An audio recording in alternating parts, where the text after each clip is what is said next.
Omar Moreno, the center fielder, left-hand batter, and the Rabbit leading off, and he has a look at a strike, and we're underway.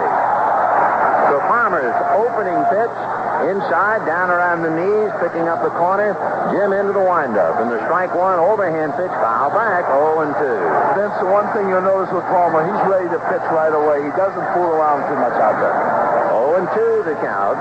Jim Palmer leading the Orioles in terms of service. Over 13 years, he's been with the club 74 more days than Mark Belanger. The strike two pitch on the way, bounced the curveball a couple of feet in front of the plate. You know, we mentioned earlier that he did not have a shutout this year. It was the first time in 11 years that Palmer failed to pitch a shutout. So he has 51 in his career active, and Tom Seaver passed him with 52. Twice, however, Palmer lost a bid for a shutout in the 9th inning. He's tied with Steve Carlton for victories. And Moreno punches one foul, although it looked like he was just late getting around more than actually going that way. I think Jimmy's ball's moving a little bit better for him downstairs tonight to start off with.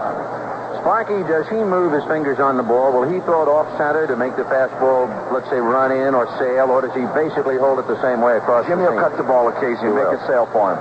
1-2 to count to Omar Moreno. Moreno has to get on to really shake things up for the Bucs. Palmer delivers fastball high, and he wouldn't go after it. Moreno last night in his leadoff role went 0 for 5 and struck out twice. And, of course, with 77 stolen bases, he generates a lot of excitement for the Bucs during the year. Palmer's next one is hit up the middle, over second base, into center field for a base hit. And now, for the first time, really, we have a base-stealing threat. The Bucs never had a chance to steal last night because they were 5 down at the end of 1 inning. Now it'll be interesting to see about Moreno putting heat on Palmer or whether Tanner would play hit and run with Foley. He'll go on the first or second pitch, Vinny, because they're going to test Palmer right away.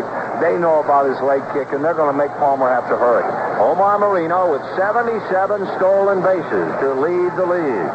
And the Rabbit, the big lanky center fielder, held on by Eddie Murray, and Tim Foli checks in. And, of course, the Pirates in a hitting mood. They had 11 base hits last night, and now the leadoff man, Moreno, singles up the middle. Vince, what Foley does is what the great Jim Gilliam used to do. He lets Moreno have every opportunity to go. He protects him. It's so difficult. You have to have so much patience to be able to take a good pitch. Foley has a look at a fastball outside. Ball 1-1-0. Moreno again taking a lead. It is a cautious lead for the moment as Palmer looks in. Now he increases it a bit. The next one to Foley is high. Ball 2-0. I'm really surprised that he hasn't taken off on him because they've had films on Palmer and they know how he is going to the plate. Foley backs out, has a look at Joe Lynette to see if there might be a play in the works now. 2 balls and no strikes. Just the start of things, so pull up a chair and spend part of the evening with us.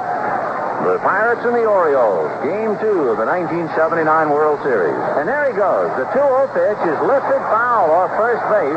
Moreno has lost the ball. Murray makes the catch, throws to Palmer. They double him up at first base. You know, Vince, there's no excuse in the world. The one thing about it, the first inning of the ball game, Moreno is a great base stealer. Stole how many 70-some bases this year. You have to allow him to run. I don't care. You must find out right away. Can he be thrown out or can he? So the Pirates made several errors of omission last night, plus couple commission, and they start off on a bad note. They have the league's leading base stealer against a pitcher with somewhat of an elaborate delivery. Rather than let him go, they wait, they try and play hit and run on a 2-0 pitch, and they run him into a double play. And the Bucs start off on a sour note. Now here's Dave Parker with 2 down, bases empty in the first inning. Parker suffered a mild hamstring pull last night. And before the ball game, he reported that he felt pretty good. They worked on him all day. He takes high, ball 1. And then Parker, who had 4 hits last night in his own inimitable way, said, maybe I'll get lucky tonight and only have to jog. And everybody around got the message. Waves at an off-speed pitch. And the count 1-1 looked like he went after a bad ball. He did, Vince. He got a little over-anxious. I think he thought Palmer being behind him was going to come with the fastball. They play him, if you remember in the playoffs, he had everything through short and third. You notice DeCinces, he's over in the middle of shortstop. Well, 1-1 pitch. Parker takes it in the dirt. Ball 2, 2-1. The infield, Belanger way over to his left to fill up the middle. Billy Smith is deep on the edge of the grass at second. DeCinces in the hole. Bumbry almost straight away in center. So they are giving Parker the lines both in left and right. And they are really kind of ganging up in the middle. 2-1, the count to Dave Parker. 2 down, first inning, no score. Palmer ready and delivers. Fastball grounded back to third. DeCinces has to go back to get it and throws him out. Good play. Great play. So Parker thrown out by Doug DeCinces, who was playing very wide and had to go back towards the line to get it. And the Bucks are gone, and at the end of half an inning, Pittsburgh nothing. Baltimore coming up. Ed Ott behind the plate. An infield of Willie Stargell and Phil Garner. Tim Foli at short. Bill Madlock at third. John Milner is in left. Omar Moreno in center, and Dave Parker around and right. For Baltimore, Al Bumbry, followed by Mark Belanger and then Kenny Singleton. I guess the whole world knows that Bert Blyleven has as mean a curve as anybody in the game, Spark. Probably the best curveball, man. There's no question about it. But I do think Baltimore knows him. They'll make him prove that he can get it over tonight. Some nights Bert can't get that good curve over. For Bert Blyleven, he last faced the Orioles 2 years ago when he was pitching for the Texas Rangers. He went all the way and beat him 5-1. He also pitched against Baltimore way back in 1970 in a championship series. And in that game, Jim Palmer was the winner, beating Jim Cott. But that's ancient history. Now you bring up Bert Blyleven, 1979. He was 12-5 in the National League, an earned run average a little more than 3.5. Did not have a shutout, and he's making his World Series debut. Blyleven, born in Zeist, Holland. And the big right hand is pitched to Al Bumbry, is fouled away up along the first base line, and the count 0-1. A couple of years ago, Blyleven and John Milner, who's in left field, came to Pittsburgh from the Texas Rangers in the deal that sent Al Oliver to Texas. So Bert Blyleven working on Al Bumbry. Bottom of the first inning, no score. Blyleven looks in to get a sign. He's an impressive man, 6'3", 207-pounder. A fastball. Bumbry is late, hits it foul in the left field corner, and it's back in the seats out of play. I was a little surprised to see Willie Stargell up on the grass, Vince. I have never seen Bumbry in the 8 games that we played him this year bring the ball with him on the bunt. Occasionally, he will bunt the ball down the third baseline. I have never personally seen him take it to the right side. Which brings up a very interesting subject we should explore a little bit in between pitches, scouting report. 0-2 the count to Al Bumbry. Here comes Blyleven. Breaking ball, fouled away, 0-2. I know in your years with Cincinnati and with Ray Short, you put a great deal of credence into his scouting report. No question. We call him Snacksy, and he had people placed absolutely perfect. I don't think you could ever do a better job. We went strictly with Snacksy. Here's a strike 2 pitch to Bumbry, and it is just inside. Ed Ott ready to fire the ball around the infield, but no, said Bob Engel. 1-2 the count to Al Bumbry. Bumbry during the regular year hit .285, and he had 37 stolen bases. Here's the 1-2 pitch to the left-hand hitting center fielder. Nubbed on a full swing. It'll go foul up along third base. So Bumbry will have to come back and try it again. 1-2. By the way, we mentioned it throughout last night's ball game that every time an Oriole reached first base, Willie Stargell would immediately walk away from the bag and stand in foul territory. And only when the pitcher was ready would Stargell return to the bag and technically hold the runner on. We didn't want to guess. We wanted to hear it from Stargell himself. And he said it was a direct result of the fact that the National League had told him to cut out a little of the tomfoolery he usually has during the regular season, and he also had with the Cincinnati players during the playoffs. We have another footnote to it. Here's the 1-2 pitch to Bumbry. Fastball fouled away. Stargell said, I don't want any controversy, so I'll do what they tell me, and I will just stay away from the runner until we're ready to play. But he said when they invented this game and told us to go out on the field, they said play ball, not work ball. Willie's absolutely correct, because it is a game of fun and a game to play, not to work at. Here's the 1-2 pitch to Bumbry, and it's a ground ball to the right side. Garner up with it cleanly over to Stargell, 1 away. So Bumbry rolls out, and that'll bring up Mark Belanger. Belanger spiked on the left ankle last night, and he had leg problems earlier this year anyway. A hematoma, severe bruise. Actually, Mark was saying that he slipped on the wet infield in handling Eddie Murray's throw when they picked off Parker last night. And when he slipped, his left foot suddenly was in front of the bag. And, of course, Parker just came sliding in and just struck that left ankle. So Belanger, the right-hand batter, waiting. Madlock plays him on the edge of the grass, and the fastball low and outside, ball 1-0. Belanger went 0 for 3 last night.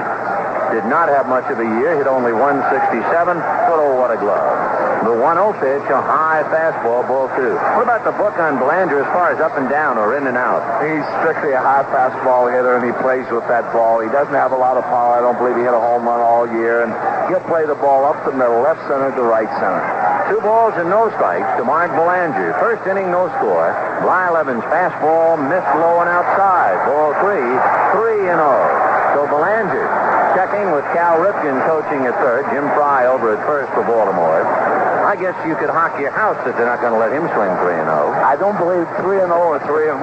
Now the 3-0 pitch to Mark Belanger down the pipe. 3-1. No knock on Belanger, but the numbers tell you. No power. The man struggling to get his share of base hits. He'll go percentages 3-0, now 3-1. Blyleven again delivers a high fly ball to left field. Milner has the play. Almost to the warning track as he one-hands it for the out, so they let him rip. I'm having a bad night to start off with here, Vince. I really didn't think he'd be swinging, especially in the first inning. I thought that they would try to see what Blyleven would do from a stretch as far as his going to first base and going to home. I thought they'd try to find out that. It's an interesting thing, too, when you think about it, that Pittsburgh failed to attack. To fail to do what they normally do all year in the first inning.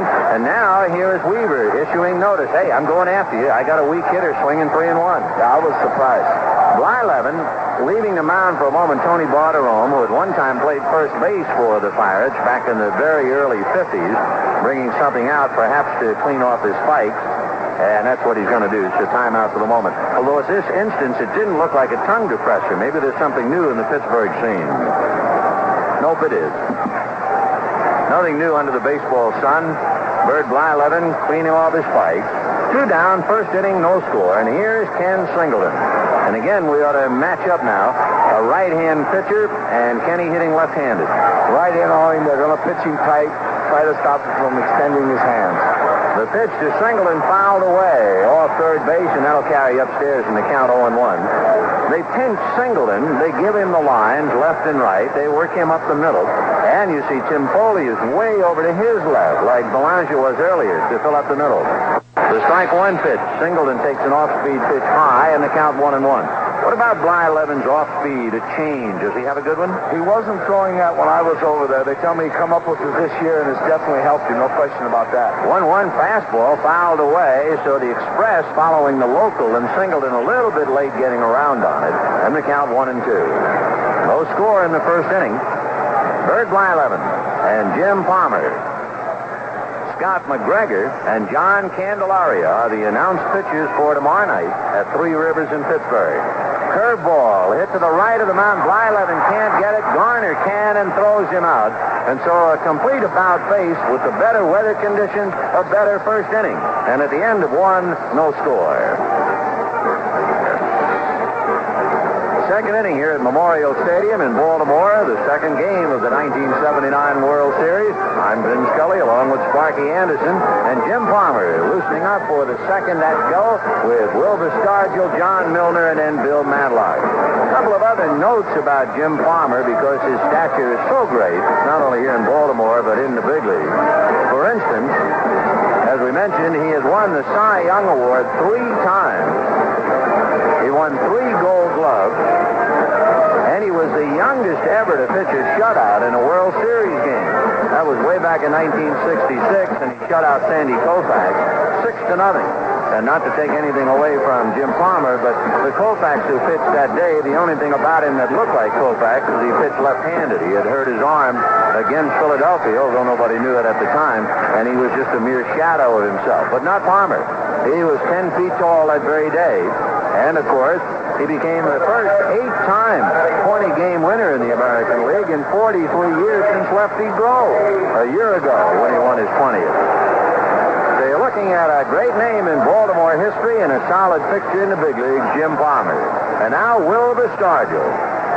Stargell, who had a tough night last night, only to hit a big home run in the 8th inning to get it close.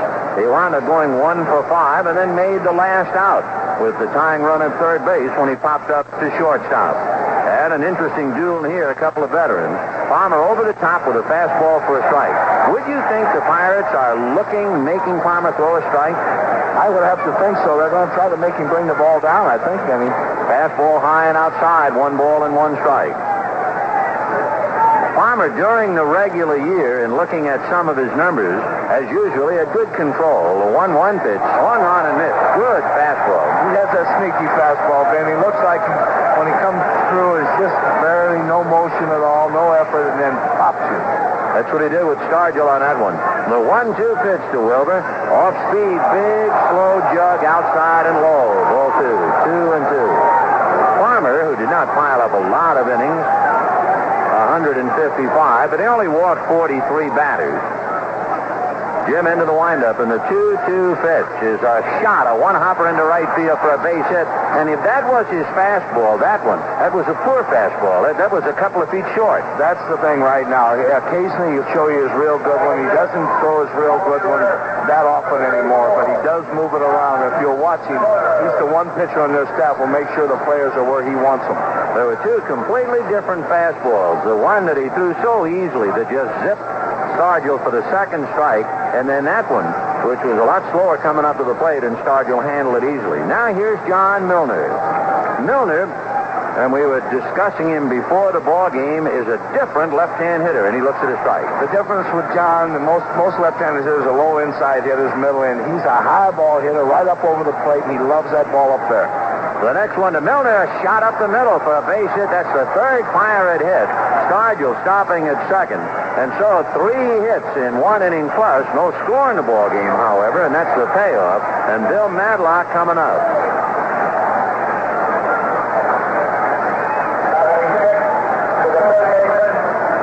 Bill Madlock, winning the National League Batting Championship in 1975 and 76. So he certainly knows how to swing the bat. And Palmer facing his first challenge of the night.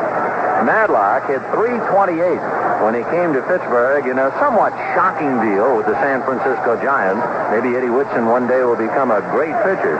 But for the moment, at least, it was a shock to see the Giants get rid of Madlock. And boy, did he help that left side of this Pirate infield.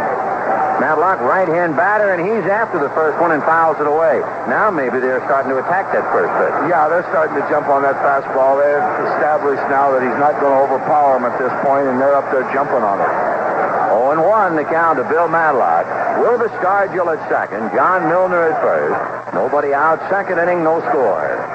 Palmer checking with Rick Dempsey, who sets the target. The strike 1 pitch, fastball high, 1-1. In setting a target, by the way, Al Campana several years ago listened to some tapes of the late Branch Rickey talking about everything needed to make a pitcher concentrate. And he came up with a target catcher's mitt. It almost glows in the dark. It's fluorescent. And Dempsey has one. The 1-1 pitch on the way. Madlock takes high. Ball 2, 2-1. The inside part of the mitt, the pocket, so to speak.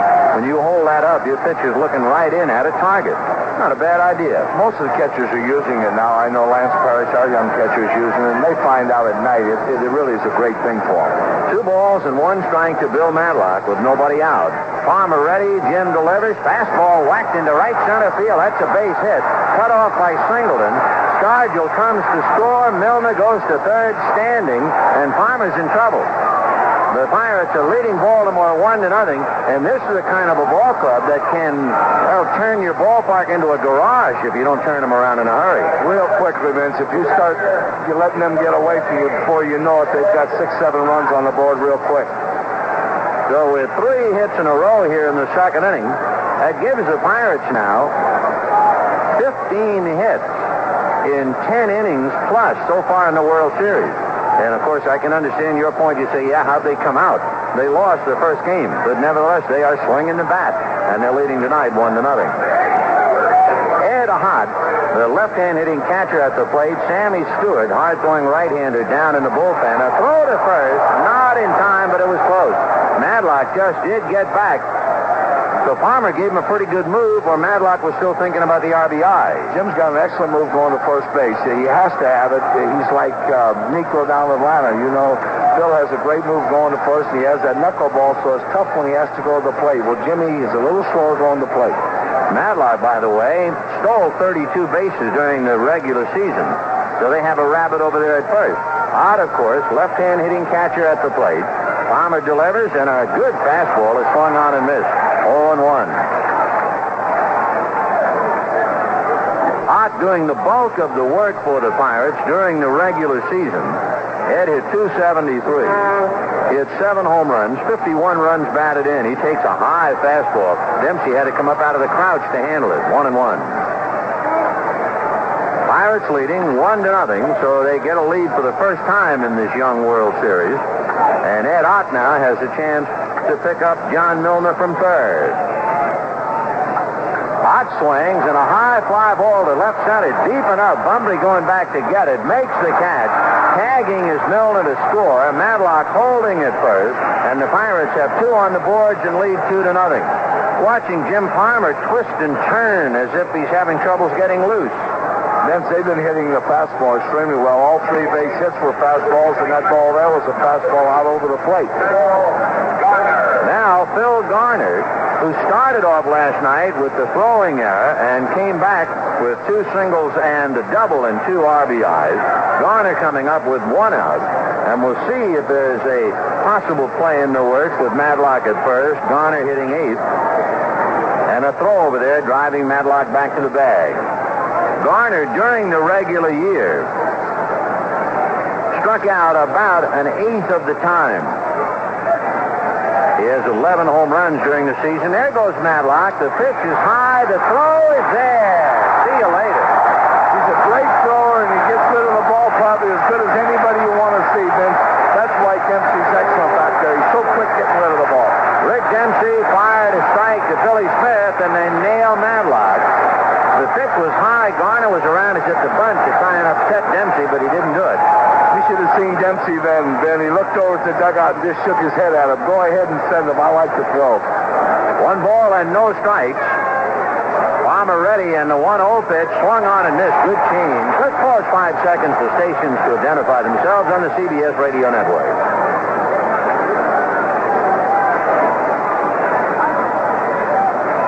Jim Palmer's 1-1 pitch is inside, ball 2, 2-1. Vince, what some people don't understand, now there's 2 outs and Garner up. If Garner makes an out, you have the pitcher leading off next inning. That's the reason Charlie wanted Madlock to steal. He wanted him to get down to second. He didn't want to have him thrown out, and Dempsey just shot down their dreams for him. Another off-speed pitch swung on and missed. Sparky, I have seen ball games lost because managers love the theory of pitching to the 8th hitter so that the pitcher can come up leading off the next inning. Ground ball to Belanger, who'll throw out Garner. We can get into that in the next inning. For the Pirates, 2 runs, 3 hits, and nobody left. At the end of an inning and a half, Pirates 2, Baltimore nothing. The Pittsburgh Pirates picked up 2 runs on 3 hits in the second inning to lead Baltimore 2-0. And before we get to the second with Murray, DeCinces, and Lowenstein, Sparky, a lot of times a ball game is over and the 8th man in the lineup has beaten a manager. And the manager will say, I pitched to him because if we get him, we then have the pitcher starting off the next inning. Is it that important? Well, Lefty Phillips, who I consider a great baseball man, he once told me, he said, you know, George, he always called me George, he said, don't ever worry what's going to happen tomorrow. He meant the next inning. Worry about what is happening right now. I am always concerned of the inning we're in, not what's going to happen the following inning. And the inning we're in right now is the bottom of the second, 2-0 Pittsburgh. Eddie Murray, Doug DeCinces, and John Lowenstein. Murray, outstanding young ball player, 295 for Baltimore this year. switch hitter, 25 home runs, 99 RBIs, looks at a breaking ball for a strike, 0-1. I guess with his credentials, he can handle anybody's breaking ball. Well, he likes the fastball, man. See, the all-speed stuff still bothers him. He's not real disciplined right yet. The fastball to him is low and inside. 1 ball and 1 strike. Murray backs out for the moment. In the breakdown of his home runs, he hit 16 of the 25 left-handed. Blyleven into the windup, and the 1-1 change is belted to right field. High and deep and gone. Great change-up. He hit it downtown. I'll tell you, Vince, he's got as good a power as you're going to see. He has the power of Mickey Mantle and people like that from both sides. And listen to this crowd in Baltimore.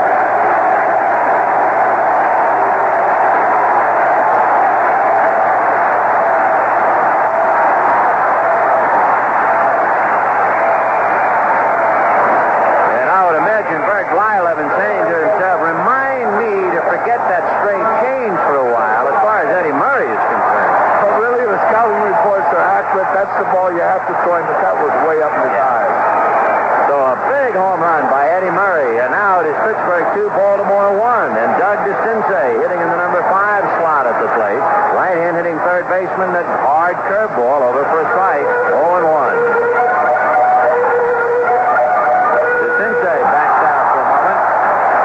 Doug hit a first-inning home run last night. That would certainly make everybody forget his 2 errors. The strike 1 fastball fouled away. And I would say Blyleven appears to be throwing hard. Oh, he's throwing real good. I was just sitting here thinking, how would you like to have Nolan Ryan's fastball, Blyleven's curve, and we'll say Flanagan's change, have it all packed in one pitch? That would be terribly unfair. 0-2, the count to Doug DeCinces. John Lowenstein on deck. Blyleven ready, delivers, sidearm breaking ball, hit the third. Madlock goes across to Stargell in time for the out. Sparky, when he drops his arm that way, it's almost like a little slider, a flat curve rather than that vicious curve. What he does is he's kind of cutting it off a little. He wants to make it shorter and quicker. And by doing that, he just kind of makes it just a short one to let you see that one. He wants to get you out basically with his big one. Blyleven, by the way, when he served up that home run to Eddie Murray, you might wonder about the home run in his career, or let's say at least for this year. He was second on the Pirates staff in home runs allowed. John Candelaria, who goes tomorrow night, allowed 25, and Blyleven allowed 21. The batter now is John Lowenstein, unintentionally a half-swing foul off to the left of the plate in the count 0-1. So Eddie Murray hits a change-up out of sight to right field, and it is 2-1 Pittsburgh, bottom of the second inning. Blyleven ready in the strike 1 pitch. Breaking ball, but it was outside and up. 1 ball, 1 strike. Bert Blyleven and Ed Ott, the battery for the Pittsburgh Pirates, trying to get even in the World Series. The 1-1 pitch. Lowenstein fouls it off to the left in the count 1-2. Willie Stargell at first. Phil Garner at second. Tim Foli at short. Bill Madlock at third. John Milner is in left. Omar Moreno in center. Dave Parker in right. Pittsburgh 2 runs, 4 hits. Baltimore 1 run, 1 swing. The 1-2 fastball is high and away. Ball 2, 2-2. He's throwing a good fastball tonight, Benny, and his ball's tailing for him, especially up, which is unusual. You don't usually see a high fastball tailing away from a left-handed hitter. 2 balls and 2 strikes the count. Lowenstein with Billy Smith on deck. And the 2-2 pitch, breaking ball outside, so he goes 3-2. So Blyleven opening up the inning, seeing Eddie Murray hit the home run. Then he got DeCinces, and now goes 3-2 to John Lowenstein, the left-hand hitting left fielder. 3-2 pitch to John, way up and outside. Ball 4. He's throwing that 3-2 curveball because Blyleven, to him, that's his best pitch. He doesn't care when he throws it. He believes he can command it at any time, which is great. I guess you would say, and at least looking at that breaking ball, that he really didn't get up on top of it. No, he quit on it a little bit, but he did establish one thing for that dugout over there. When you come up 3-2, you know you got to look for both pitches now instead of just that fastball. Billy Smith, the switch-hitting second baseman coming up, and hitting left-handed. This year he hit .238, and his overall average .249. Lowenstein stole 16 out of 20 for Baltimore as he takes his lead. Stargell on the bag. Blyleven ready. Fastball, but low, ball one. So he tries to bring that fastball down, and he overcompensated a little. 1-0. Pirates 2, Baltimore 1, bottom of the second inning. 1 ball and no strikes to count to Billy Smith. Throw to first. That'll drive Lowenstein back to the bag. Blyleven have a pretty good move. He's all right going to first, but he's not real quick going to plate either. He set at the belt the 1-0 pitch. Fastball that moved on the outside corner for a strike. 1-1. Now that's a running fastball. That's a good one. That's the thing, Vince. I'm surprised with Bert. I didn't realize how much, and setting up here, you can really see it. His ball runs away from those left-handers and into the right-handers. 1 ball and 1 strike to count to Billy Smith. Blyleven out of a stretch. Another look over at first at Lowenstein. Back with a fastball fouled away, and the count 1-2. If you were charting Blyleven on a normal game, what would be the percentages of fastballs against curves? I think he'll throw about 60% fastballs and about 30% of his real good curveball, and then he'll throw that off-speed curveball that he has, a shorter one than change, to the other 10%. All right, 1-2 to count to Billy Smith. Lowenstein off the bag at first, and there he goes. The pitch is hop foul out of play. Lowenstein, by the way, did not get a good jump. I wasn't sure about Madlock, but Lowenstein, when he started to break, his foot slipped out from under him. So the ground, and they have worked so well. Pat Santarone and his crew have done a marvelous job, not only to get the field playable, but to actually have it play well. But still, there is some treacherous footing. Even though to the naked eye tonight it would appear to have dried up and be in much better shape than last evening. But Lowenstein was slow getting out of the gate on that break. Here's the 1-2 pitch coming up to Smith, and Billy, it's a line drive at Garner. Back to Stargell, not in time.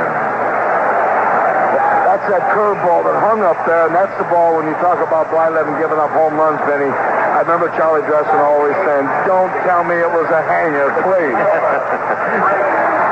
Rick Dempsey coming up. Dempsey hitting .239. Right-hand hitting catcher. Dempsey during the year, 6 home runs, 41 runs batted in. Hitting 8th in the lineup, and of course we've already explored the subject. Blyleven would love to get Dempsey to close it, so he has Palmer leading off the 3rd inning. Lowenstein off the bag at first. Blyleven delivers. Breaking ball and a little low. Ball 1, 1-0. Bob Engel, the plate umpire of the National League. 1-0. The count to Rick Dempsey. 2-1 Pittsburgh. Bottom of the 2nd inning.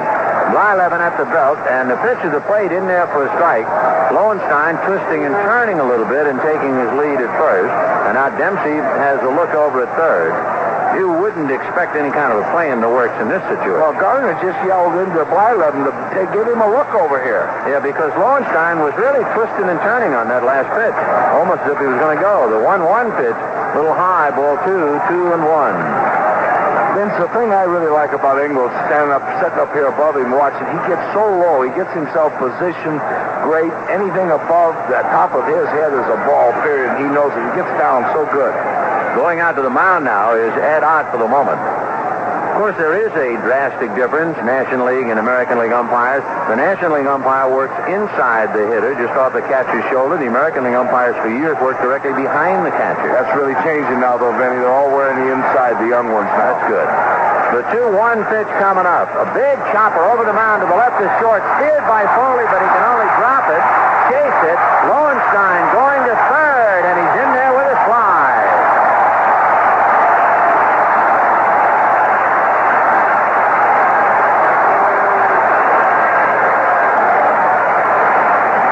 Scorers, and there are 3 of them. J.P. Sorrell, Ken Nigro of the Baltimore Sun, Phil Collier of the San Diego Union. And they have ruled out a base hit. It was a tough play. A big chopper way to the left of Foley, and on the dead run he took a swipe at it and he couldn't hold on to it. However, the swipe deflected the ball on out towards right center, and it actually gave Lowenstein the extra base. Tanner out to the mound. Subject under discussion, Palmer, 2 out, and what? I say they won't throw through for one reason. They believe Palmer hasn't hit in how many years. They'll take their chances of getting Palmer out. So what they're saying there is they'll put on a play either to throw the ball to third or right back to the pitcher. The last time Palmer hit was back in 1972. He's been a while without that lumber in his hand. So Jim Palmer at the plate. Runners at first and third. 2 out, second inning. Pirates 2, Baltimore 1. Blyleven ready, comes to Palmer, swung on and missed, 0-1. Well, we told you the weather has improved, and it's improved in the attendance. It is so warm tonight compared to last night, we have 4 more people here. 53,739 tonight. So tonight becomes the third largest crowd in the stadium history. The strike 1 pitch to Palmer. Blyleven's breaking ball in there. And that kind of dirty fool to break off a curveball like that to an American League pitcher who hasn't batted really in 7 years. And Palmer looked at England and said no ball could break that much. 0-2 to count. Jimmy trying to hang tough with the tying run at third. Now the strike 2 pitch on the way. Fouled off. Still 0-2. A smattering of applause for Palmer's effort. Here in the inning, Eddie Murray hit a changeup in the seats for a run. With 1 out, Lowenstein walked, and with 2 out, Dempsey an infield single off Foley's glove, and that sent Lowenstein to third. So Palmer has a chance to get himself even. It's 2-1 Pittsburgh. 2 out, 0-2 to Palmer, who's bent over in a crouch. Strike 2, fastball blew him down. So Palmer strikes out, and the Orioles settle for 1 run, 2 hits, and lead 2. And at the end of 2, Pirates 2, Baltimore 1. Say, if you're on the go over the weekend, take radio along to keep up with sports events. Keep your dial tuned to CBS for Sports Central USA. And weekend worldwide sports with Win Elliott. At Summerall, too, with predictions on Saturday and Sports Profile Sunday. Wherever you are, remember, weekends and every day, CBS is your #1 radio network for sports. We're going to the third inning in Game 2 of the World Series. The Pirates leading the Orioles 2-1. Pittsburgh, 3 singles in the second inning. Stargell, Milner, and Madlock. And an Ott fly ball picked up Milner to give them a 2-0 lead. Bottom of the second, Eddie Murray hit a Bert Blyleven change-up deep into the right field bleachers, and the Orioles were on the board. So 2-1 Pittsburgh going to the third. Bert Blyleven will start it off. Then Omar Moreno, the leadoff man, and Tim Foli.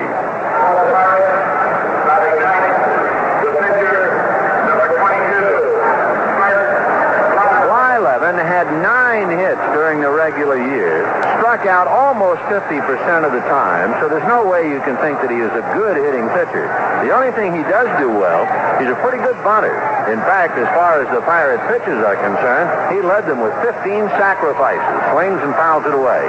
I'll tell you though, Vince, he takes a hack at the ball. At least he's up there hacking. Something can happen. You know, when I look at a pitcher hitting, one of the first things we do is check his at-bats and strikeouts. The strike 1 pitch is outside, 1 ball and 1 strike. If he strikes out 50% of the time, he's a pitcher. Yeah, he's a pitcher. He strikes out 50. Here's the 1-1 pitch. Swung on, whacked to right center. Bumbry going with the ball over his head, and he makes a basket catch on the run. Not a bad-looking hitter, Mr. Blyleven. Hey, what a great swing. So Mark Belanger was allowed to swing 3-1, and he sent Milner to the left field warning track. And now Blyleven gets a hold of one, and Bumbry makes a Willie Mays basket catch on the dead run in right center field. So 1 away. And Omar Moreno coming up. Moreno singled, and then in the first inning with just about everybody in the ballpark expecting to see him try to steal on the first or second pitch, he just watched. And on a 2-0 pitch, they played hit and run. Tim Foli fouled out to Eddie Murray, and Moreno lost the ball. He runs up as if to bunt and takes a strike, and while he was looking around at second base, they doubled him up back at first. To Palmer, who covered. 0-1 to count to Moreno. Is he much of a bunter in your book? He didn't used to be, but I can't believe this year the great job he did with the bat. I believe that Harry Walker really helped him down on runner ball or something. The strike 1 pitch, Moreno off-speed curveball, and he almost took 2 swings at it. He started, held up, and then did a little pirouette on his toes and swung again. 0-2 to Moreno. Pirates 2, Baltimore 1, top of the third. Moreno asking for time, granted by Bob Engel. Now we're ready. Palmer starts to go to a windup and now decides to double check. The strike 2 pitch on the way. Low and away, swung on and missed a pretty good changeup, and Moreno badly fooled. I think Jimmy's decided he better start throwing a few more off-speed pitches the way they hit that fastball in the second inning. Interesting, too, he was almost ready to pitch, and then he thought better of it. I think what he was doing there is trying to trick Moreno a little, thinking that, oh, I really want to throw the fastball here. Well, he got away with it, striking out Moreno. 2 down, and here's Tim Foli. And the first pitch to Foli fouled away off to the right, and that was a pretty sneaky fastball. Foli really didn't get his bat off his shoulder. And remember now, he was the toughest man in the National League to strike out, only 14 times all year. Strike 1 pitch, fastball, hit down the right field line for a base hit. Singleton over and cuts it off nicely. Foley makes a turn and holds. The throw of Billy Smith's glove and is backed up by Belanger. I'll say one thing. That's a pretty good scouting report. He hit a ball about 6 feet inside the right field line, and he's held to a single. Kenny Singleton right there to handle it. So Foley singles, 5 hits for Pittsburgh in 2 2/3 innings. The batter now will be Dave Parker, who grounded to third, but it was much more than that. Remember, Sparky was talking about how they had set him up defensively, and then Parker splashed one to the right of DeCinces. Doug had to go back towards the line to get it, and he was still able to throw him out. It was a good play. So Dave Parker, very deliberate in getting in, and he's not quite ready yet. Foley standing at first. Doesn't figure Foley would try to run. You wouldn't want to take the bat out of Parker's hands with 2 out in the inning. And Foley only stole 6 bases during the regular year. Dave Parker with 4 hits last night. The big left-hand hitting siege gun for Pittsburgh. Late on a fastball and fouled it away. It was in on the hands, and he really tied him up. He tied him up, Vincent. You better tie him up. You know, people say to me, you say, how good is Parker? I said, well, I could never explain it to you. If you don't go to the ballpark and see this man, you're missing one of the great players in our game today. 0-1 to count to Dave Parker. 2-1 in favor of the Pirates, top of the third. Palmer ready, Jim delivers, and that's foul back, and the count 0-2. You know, they talk about the word superstar, and I think that word has just been thrown out just too many times.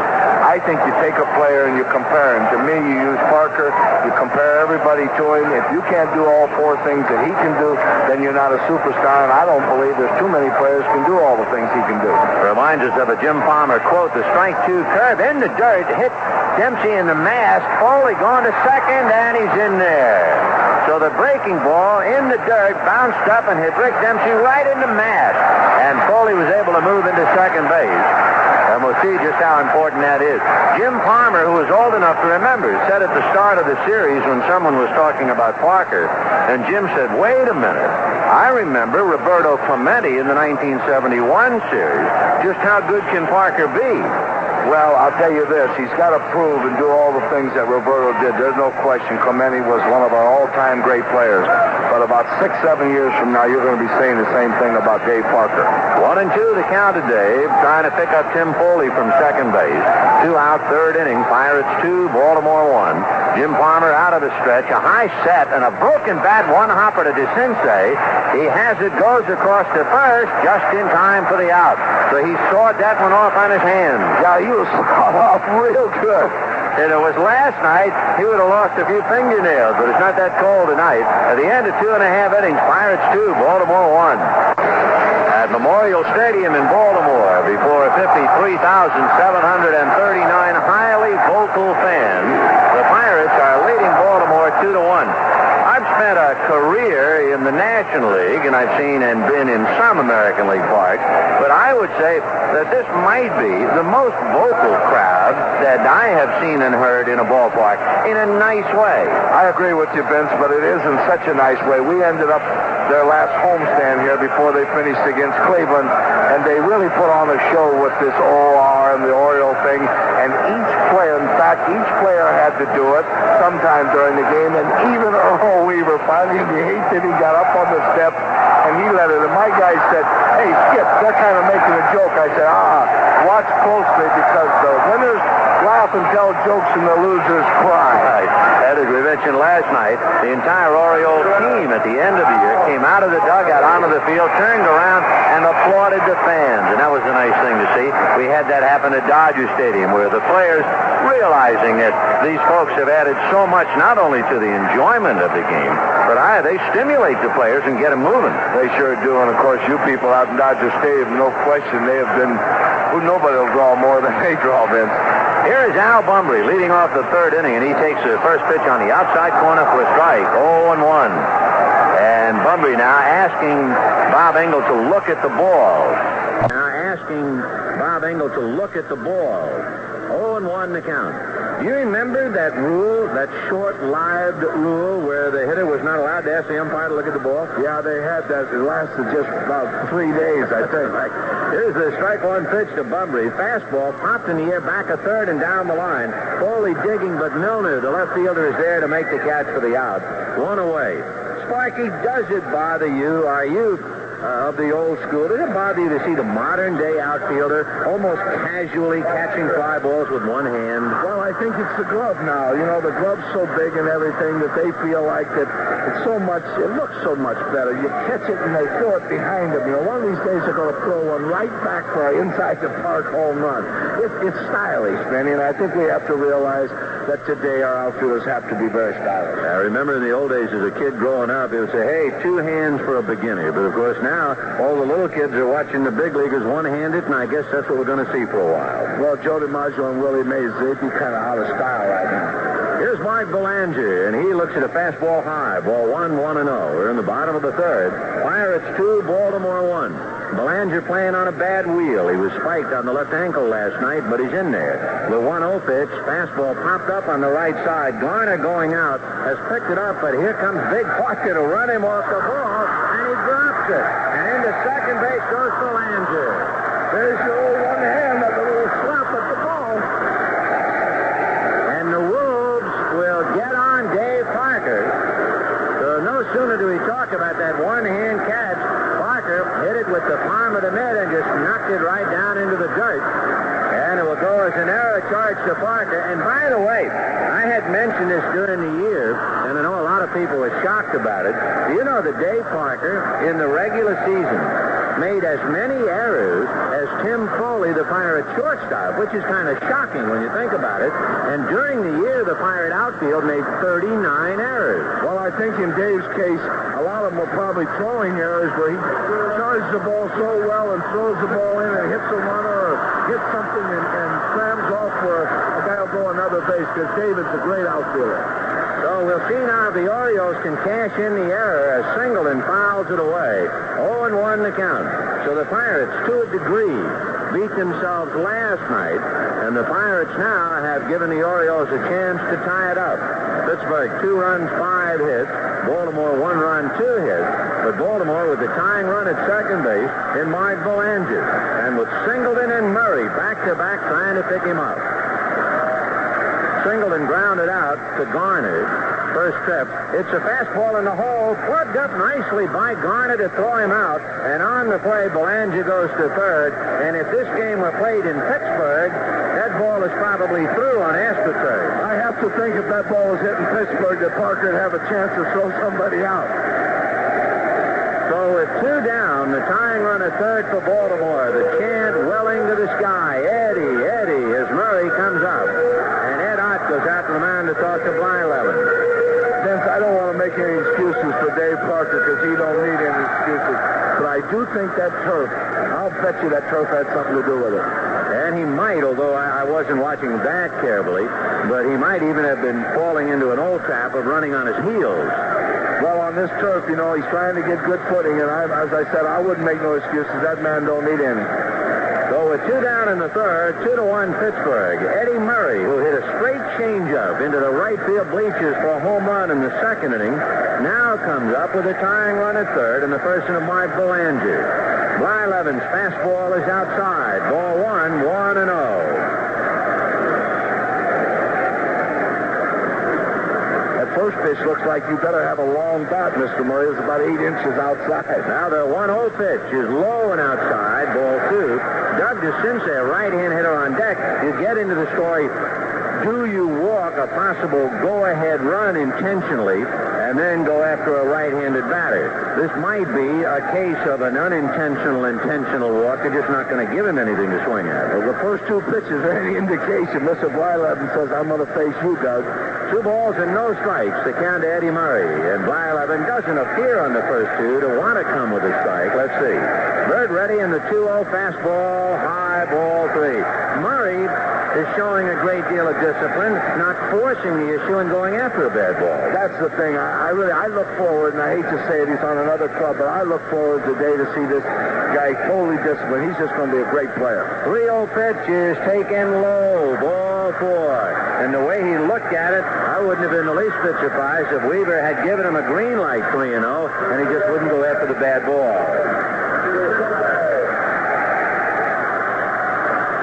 So the Orioles, first and third with 2 down. Doug DeCinces, the batter. The fired outfield is deep and around to left. Does DeCinces have power to right field, Sparky? I'm looking at Parker out there. He's pretty far out. He hasn't with his back. He didn't hit any balls against us with any power out that way. But then I'll say one thing. With 2 out, first and third, I have a strong feeling he's going to set on a curveball here. I'll be surprised if he swings at the first fastball he sees. So DeCinces at the plate. And Bert Blyleven plants the right foot on the rubber, looks in to get a sign. Belanger third, Murray at first. And the first pitch, a breaking ball low, ball 1. Those good hitters, as you know, excuse me, Benny, they'll go up there and they'll set on a ball. And people say, well, why did they take that ball down the middle? They spit at that because they're looking for that good curveball. 1 ball and no strikes to count. Blyleven's fastball is high and inside on a check swing. DeCinces went down in the dirt. Blyleven, I believe, wanted to ask Bob Engel to check at first. Well, the plate umpire felt that he had no problem with it. He knew it was a check swing. 2-0, the count to Doug DeCinces. If you Weaver, is he the kind of a hitter who will not chase a bad ball? You give him a 2-0 hit sign? Earl will turn him loose all the way. Even if they just count 3-0, I'm sure with 2 out, he'll turn him loose. A base on ball don't help him. He'll leave it up to Doug, because Doug's a great thrower. He knows what to look for. On deck, the left-hand hitting John Lowenstein. 2-1 Pittsburgh, bottom of the third. The Orioles at first and third. With 2 out, the 2-0 pitch. Fastball grounded to Foley at short. He has to make the long throw and does because he was going to his right. No runs, no hits, an error and 2 left. And at the end of 3, Pirates 2, Baltimore 1. The Masters Golf Tournament, the U.S. Tennis Open. We take you to the racetrack for events like the Belmont Stakes. And, of course, we're here with the World Series. Plus, there's NFL regular season and championship games, winding up with the big bowl games of pro and college football. For the best in sport, you stay with the CBS Radio Network. Through 3 innings, Pittsburgh with 2 in the second. The Orioles coming back with 1 in the bottom of the second on the home run by Eddie Murray. In the bottom of the third, the Orioles getting a break as Dave Parker drops a fly ball in right field in the third inning. However, DeCinces grounding to Foley for the final out. And so the Bucks leading 2-1. We go for it. Willie Stargell starting it off. John Milner and Bill Madlock. Stargell singled to right, came around to score a run in the second inning. Stargell went 1 for 5 last night, so he's 2 for 7 if he can connect now. And Stargell pinwheeling the bat, the infield deep and around to first, and he takes high and away, ball 1. Billy Smith playing on the edge of the outfield grass. You certainly don't expect Stargell to drag one, so they give him the whole infield. Wilver swings, pops it foul off to the left of the plate, and that'll carry back into the lower deck out of play, and the count 1-1. I think Vinny, he's playing back there because, to be truthful with you, he said, this man hits the ball awful hard. I want to get as far away as I can. And got plenty of time to knock it down and pick it up and throw him out. I think Billy's courage went a little south on him when he sees Willie hit that home run and that line drive between first and second tonight. And Eddie Murray isn't exactly cozying up down there at first base. No, Eddie looks like he's a little nervous. 1-1, the count to Willie Stargell. I'll tell you the truth, talking about a hitter like this, when they play on AstroTurf, it's scary. The 1-1 pitch on the way, golf down the right field line, a low line drive, foul. Vince, how do you like to play on AstroTurf after it's rained and Stargell's up? The winning run's on third and 1 out, you got to bring your infield in. Well, for Baltimore right now, they're playing their infield out.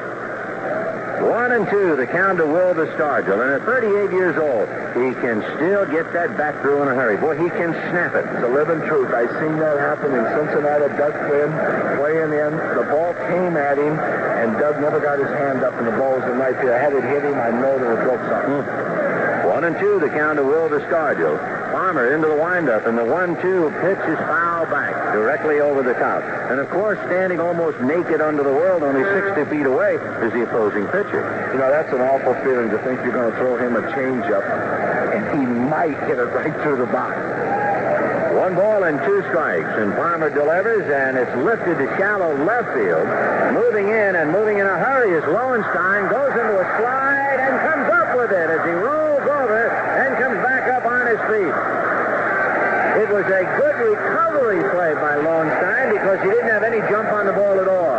He kind of started back for just a second there, Vince, because with Stargell swinging, the first thing you think is that ball's coming off there real good, and he got jammed a little bit. Anytime you have a hitter of the size of a Stargell, I guess you think every time he makes contact, it's going to be hit a long way. You watch out for it. The first thing they'll always do is break back. The Lowenstein corrects and makes a tumbling catch. Here's John Milner, and he takes inside ball 1. John, as a kid, nicknamed the Hammer, he reminded a lot of people of a left-hand hitting Henry Aaron. Maybe that's why he likes the ball up. He likes that ball up, although Henry liked it anywhere. The 1-0 pitch to Milner. He has a look, and that's low. Ball 2. 2-0. I can remember when Henry was at Atlanta the last couple of years, and Gullett for us was throwing bullets, and the harder he would throw, Henry could turn it around. Milner has some power. He hit 16 home runs. He's jammed, however, and pops it up. Eddie Murray coming down the line in fair ground, and the first baseman makes the catch. 2 down in the 4th inning. The Pirates 2, Baltimore 1, and the batter will be Bill Madlock. Madlock singled to right in the 2nd inning. He's 1 for 1.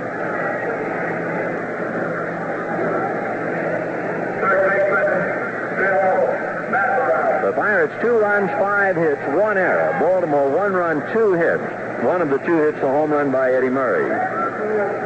Farmer ready, Jim delivers. And the first one high and inside. Ball 1, 1-0. Madlock with that short stroke, quick hands. The 1-0 pitch is a high chopper to third. DeCinces can pick this one off. Throws him out nicely. Didn't have trouble with the lights on that one. That Madlock can really run. And so can DeCinces throw the ball. Super arm and very accurate. So the Pirates are gone in order, and that's the first time tonight they have failed to get a man aboard in an inning, and at the end of 3.5, it remains Pittsburgh 2, Baltimore 1. We're going to the bottom of the 4th inning. The Pirates scored twice in the 2nd. Baltimore came back with 1, and that's the story. As we go to the 4th, John Lowenstein, Billy Smith, and Rick Dempsey. Lowenstein, who was fooled on the little fly ball by Stargell and then came on to make the tumbling catch in left field. Left-hand batter. And John checking in against Bert Blyleven. Blyleven scraping at the dirt in front of the mound just for the moment. Blows on his hand, and now he's ready to go to work. Madlock plays about even but wide of the bag at third, and Lowenstein takes a breaking ball down at his left ankle. Ball 1. Vince, I don't know whether you can believe this or not, but they say one man get the ball out of this whole stadium here. Frank Robinson down the left field line over everything. The 1-0 pitch is fouled away, which reminds us to tell the folks it is 309 down the line. Going away to 378, 385, and eventually 405 in straightaway center. But for someone to hit it over the bleachers and out of the ballpark would appear to be almost impossible. The 1-1 fastball is hit up the middle, and it's off the glove of Garner as he tried to backhand the ball and couldn't do it. You know, it looks like to me, Vince, that the same old thing that I've always thought. When you play on AstroTurf and then have to go to dirt, it is so much harder than playing on dirt and going to AstroTurf. AstroTurf never takes a bat out. And Garner that time, and of course they also have the double problem of playing on a field that has been taking its lumps from football and also from the weather. There's no question this field, when we were in here, it is not in the very best condition. But they have done a magnificent job to make it playable, and playable it is. So the tying run aboard, Lowenstein at first. He gets an infield single, and the batter, Billy Smith, lined out to Garner in the 2nd inning. Grounds one, foul by a foot outside first and down the line, and the count 0-1. Billy Smith Smith hit .238 during the regular year. He had a half a dozen home runs. He was able to pull the off-speed pitch. Now we'll see what he gets as he backs out, checking again. 0-1 the count. 2-1 Pittsburgh, bottom of the fourth inning. Lowenstein off the bag at first. He stole 16 out of 20 during the regular year. Strike one pitch, a check swing, ground ball wide at third. Madlock to Garner. Garner to Stargell. Double play. So he who hesitates maybe isn't lost, but he hits into a double play as Billy checked up, and Madlock went to Garner, then to Stargell. And just like that, 2 down. Were you surprised at all that there was not a play, a straight sacrifice? No, because they have Dempsey up, now, and then the pitcher following. So I think if the count would have got 2 balls and 1 strike, Earl does like to run a lot in that situation, 2-1. That's the way we found him. We try to check when he's running. 2-1, he likes to run a lot. So Billy Smith, check swing, hits into a double play, and here's Rick Dempsey and Blyleven over the top, and a breaking ball fouled away off to the right, 0-1. It was Dempsey who singled up the middle of Foley's glove. 2 runs, 5 hits for Pittsburgh. 1 run, 3 hits for Baltimore. 1 hit off Foley's glove. 1 hit off Garner's glove. And 1, I think, hit off almost the back row of the bleachers. That was a ball hit by Eddie Murray. Vince, I get the feeling watching Parker in right field when there's a man on first that he'd like to see a base hit come out there. Yeah, he likes to throw. The strike one pitch is a breaking ball inside, 1-1. There are some great arms in both leagues, and they're the ones always who like to throw, the fellows who've got the great arms. I'll be honest, Dwight Evans at Boston is just an outstanding right fielder, and Winfield and Parker, they're about the 3 tops. The pitch low and outside, ball 2, 2-1. Rick Dempsey, the batter, Jim Palmer on deck. Although that Valentine, I forgive him at Montreal. I was just going to play, too. There's a 2-1 pitch coming up. Blyleven delivers, fastball, a little smoke in there for a strike, and the count 2-2. Blyleven has 1 strikeout. He struck out Palmer. And Palmer has 1 strikeout. He got Moreno. A little sidearm flat curve grounded to shortstop. Foley slings it over to Stargell, and that'll do it for Dempsey and the Orioles. No runs ahead and nobody left. And at the end of 4, Pittsburgh 2, Baltimore 1. We're about ready to move into the top of the 5th inning here at Memorial Stadium in Baltimore. Vin Scully along with Sparky Anderson and the Pirates leading Baltimore 2-1. Sparky, so far, in looking at the Pirates, they're doing a lot of hitting, although they must be getting the minimum from the maximum. But it's interesting to note that the Orioles pitchers have been challenging them. There was only 1 walk last night. Mike Flanagan walked 1, and Palmer has not walked anybody. Well, you're going to find out with the Baltimore pitchers, all of them, they don't walk people. Stanhouse will get you a lot of times free, too, and they call Earl Fullpack from that. But other than that, all their pitchers are control pitchers. Ed Ott will start it off, the left-hand hitting catcher, and Jim Palmer checking signs with Rick Dempsey. Into the 5th inning we go. And right-handed Jim delivers, and it's fouled away 0-1. When you find out, when you have the knowledge that the Baltimore pitchers are control pitchers, what does that mean to you as an opposing manager? Do you want first ball hitting more? Well, I think that's the thing. When you find them like that, you'll go ahead and start attacking right from the start and don't have too many take sides. Oddie on a drag bunt hits it back to Palmer, who throws him out. So we have 1 away in the 5th inning. Of course, there is one price you pay, I guess, when your pitchers stay on the plate all the time, and that is you can play hit and run against that type.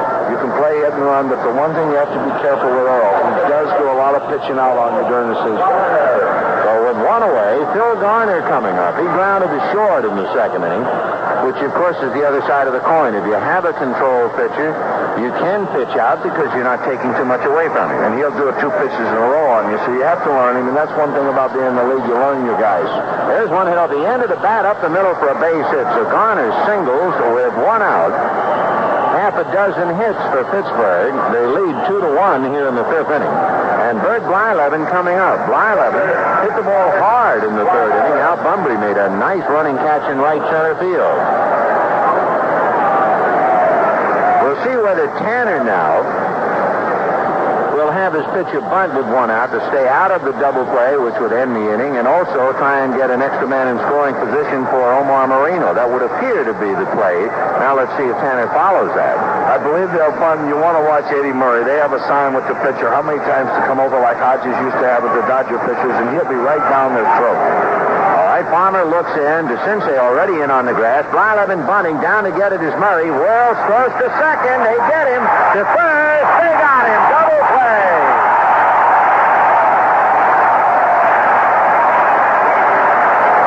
That's the old Gil Hodges play. Magnificent double play from Eddie Murray to Mark Belanger to Billy Smith. 3-6-4. And the Pirates walk the plank in the fifth inning. At the end of 4 1/2, Pittsburgh 2, Baltimore 1. Punt. Eddie Murray charging, and you knew in watching him charge he was going to second base. He threw a strike to Belanger, and then Mark fired over to Billy Smith. They got the double play. No accident, huh, Sparky? It's no accident. It's drilled down in Miami on that extra field, Earl. This is one of his great things, his bunt coverage. He has tremendous bunt coverage. They work a play with a man just on second. They got him 13 times at third, which is not a force play. They got him the punt to third. The pitcher got off through to third 13 times this year on a tag play. They got the man. Well, the man said when he wrote the song, little things mean a lot. France Rickey would just bless this man to watch him the way they execute. And now Baltimore coming up in the bottom of the fifth inning. Pittsburgh stubbornly holding on to a 2-1 lead, and it has settled into what we expected it to be. The duel between Bert Blyleven and Jim Farmer, and now the principals will go head-to-head. Blyleven with the ball and Farmer with the bat. Farmer, because of the designated hitter rule, as we mentioned earlier, had not really had any hitting since way back in 1972. He struck out in the second inning. So Jim checks in. Ed Ott settling in a crouch behind the plate. The corners come up. Madlock and Stargell move in a little bit, just in case Farmer decides to maybe try and lay one down. Blyleven into the windup and delivers, and the breaking ball low and outside. Ball 1-0.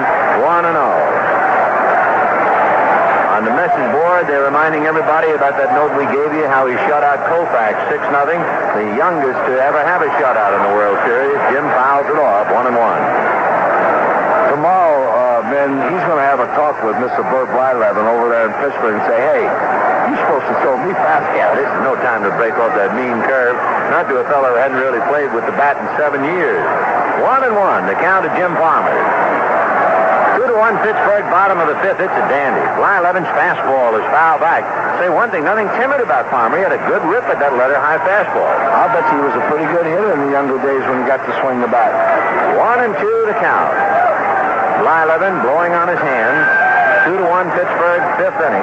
Bird into the windup. In the 1-2 pitch, fastball outside. Ball 2-2. Sparky, is there much sign stealing going on anymore? There still is. Of course, Peanuts Lowry was with the Cubs, and you know Peanuts so well. I'll tell you, he could get signs like nobody. 2 balls and 2 strikes. Blyleven back to the plate. Fastball is hit to left field. Milner has the play. John is right there to make the catch for the out. But Farmer had his touch. I thought he got more of that ball. I really thought he got that ball. He must have got a little out towards the end. Yeah, a little bit on the end of the bat. So with 1 down, Al Bumbry coming up. Grounded out and fly to left. Bumbry, the left-hand hitting center fielder, 0 for 2. Bumbry had 1 hit in last night's game, so he's 1 for 6 as he checks in this World Series.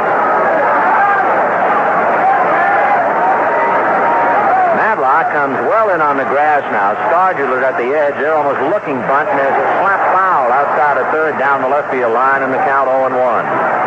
You get that ball up there to him, and he's going to play with it. He loves to have that ball up and over the plate so he can really do some things with it. Evidently not a pull hitter. The Pirates are playing him to go the other way. He won't pull the ball much, Ben. The only ball he pulls is an off-speed pitch.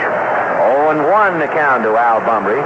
Well, with his outfield overly committed to left field, with the corners pulled up, you certainly don't expect Blyleven to throw an off-speed pitch. He might throw him his hard curve, but that'd be the only thing at all. 0-1 the count to Al Bumbry. 2-1 Pittsburgh. Bottom of the fifth. 1 away. Blyleven into the windup. Strike 1. Fastball. Grounded sharply. Madlock on his knees. Stays with it. Throws him out. And this is the World Series. He's saying some outstanding plays tonight. That was a great play. I don't know how he reacted so quick to that ball.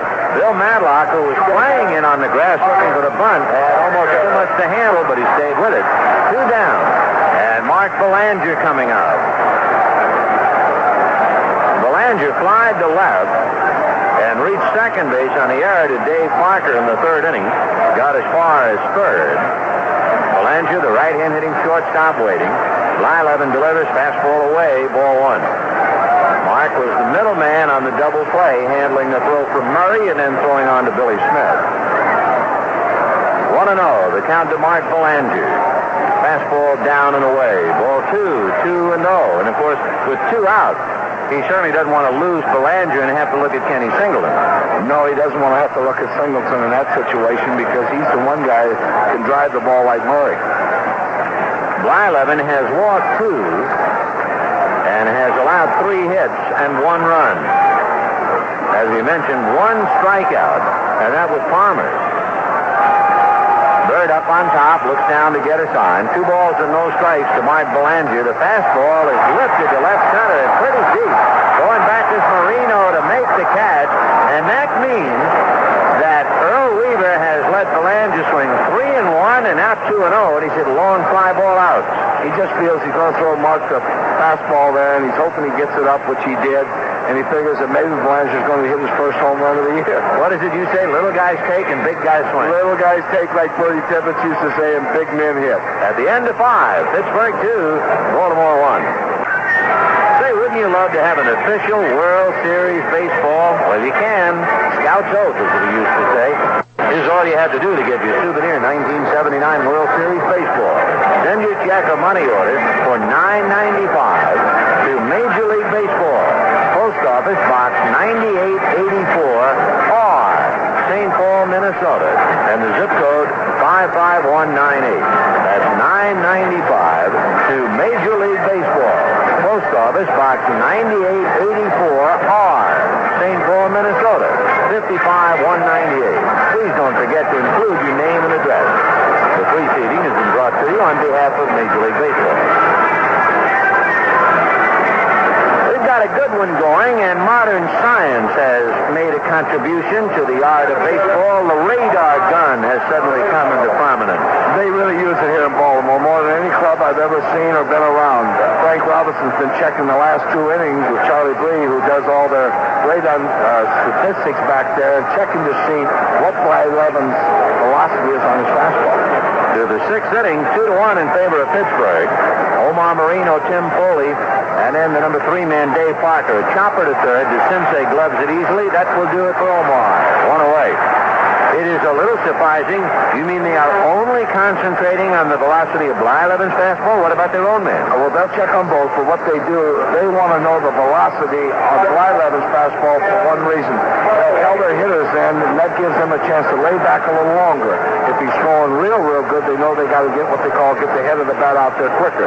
They're always in contact with them on Palmer and all their pitchers.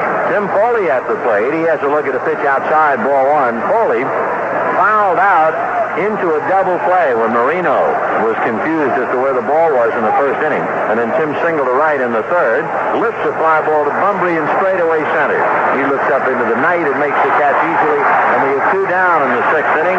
2-1 Pittsburgh. Let's pause 5 seconds. The stations to identify themselves on the CBS radio network. And you're listening to the 1979 World Series on WBOW Terre Haute. It's 9 o'clock. Dave Parker coming up. Pittsburgh 2, Baltimore 1. Parker has grounded twice to Doug DeCinces. So the third baseman has handled a big left-hand hitter's shot. Palmer looks into Rick Dempsey, the outfield, with a gap slightly in left center, and the pitch swung on and fouled back, 0-1. On deck, Willie Stargell. The Pirates got 2 runs in the 2nd inning. They had 3 hits and a scoring fly ball. Eddie Murray homered in the bottom of the 2nd, and that's it. They are locked into this one. 2-1 Pittsburgh in the 6th. Palmer into the windup, and the strike 1 over the top pitch is in there. Took a little bit off it and got the outside corner. Vince Palmer's the same old story you always hear. If you're going to get the good pitchers, get them early that first couple innings. Bob Gibson, you remember, if he got past the 2nd or 3rd, forget it. Marshall, Koufax, Drysdale, all of them. 0-2 the count of Dave Parker. Palmer reading Dempsey and then decides to go over it again. He wasn't ready. Now he is. The strike 2 pitch on the way. Fastball high and outside just to show it to him. 1-2.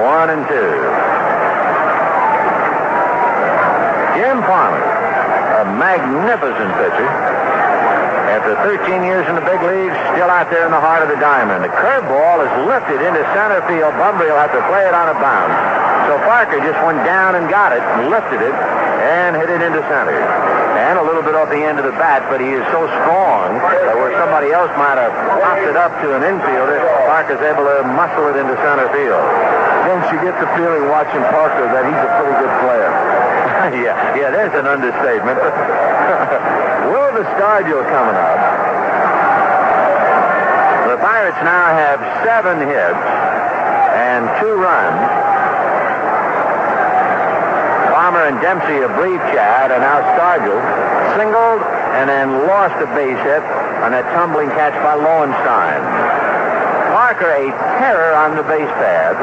He's big, but he's very fast. He also stole 20 out of 24. Gets back to the bag on a throw over to Eddie Murray. Vince, you know, this man scared me so bad for 9 years that I get scared right now sitting up in the booth just looking at him, Stargell. Stargell pinwheeling that bat around and around, as is his custom. And the pitch high and outside, ball 1. Boy, Dempsey really gave that location. He was way off the outside part of the plate so that he was almost looking at Parker. Dempsey will, and sometimes, you know, you have better watch it. You get out there too quick. Willie's peeking a little. Yeah, I saw Dempsey so far off, I'm sure Wilbur had a look at it. 1 ball and no strikes the count. Farmer, another look, now to the plate, and missed outside ball 2, 2-0. So Stargell checking to see, but of course, the way he has gone in his great career with Pittsburgh, you know he's got a green light 2-0. Parker a short lead at first. 2 out. 6th inning, 2-1 Pittsburgh. Farmer out of a stretch. A high set comes to the plate, and the fastball picks up the outside corner. That set is almost up around his Adam's apple. Yeah, and, you know, I'll be very truthful with you, though. I was going to say, you know, you said that Willie has the green light. I don't believe he's ever had the red light. No, that's right. You just go up there and swing, son. 2-1 to Willie Stargell. He swings and doesn't get it. 2-2. I mentioned it last night. I look at him now, and I know he told us one time, when he went away in his first year as a pro, he weighed 150 pounds. If you can, maybe at birth, you would think, when you see Stargell. Maybe at 2 years old, yeah. 2-2 to Willie Stargell. 2 out, 6th inning, 2-1 Pittsburgh. Throw to first. Parker back to the bag. Billy Smith in the hole and on the edge of the grass at deep second base. The outfield deep and around the right. They give Stargell all of left field. Lowenstein way over now. And the 2-2 pitch on the way is popped in the air, foul back at third. DeCinces coming over to the tarp roller. He's going to run out of real estate. It goes back in about 3 rows. Doug leaning over and draping himself on the tarp, but he never had a shot at it. 2-2. It is tempting, of course, Sparky, to see them keeping the ball away from Stargell, yet seeing the outfield around the right to give him left field. You just kind of expect Wilbur to kind of go that way one time. I don't like to keep the ball away from Wilbur because, believe me, he's so strong, he can hit a ball in the left field like a right-handed pull hitter. 2-2 to Stargell. Farmer delivers as a ground ball to third, but DeCinces is there. Makes the throw to Eddie Murray. No runs, 1 hit. Left at the end of 5.5 innings. The Pirates 2 and Baltimore 1. We're at Memorial Stadium in Baltimore, Maryland. Vin Scully along with Sparky Anderson. We're working on a dandy. The Pirates 2, Baltimore 1. Bottom of the 6th inning.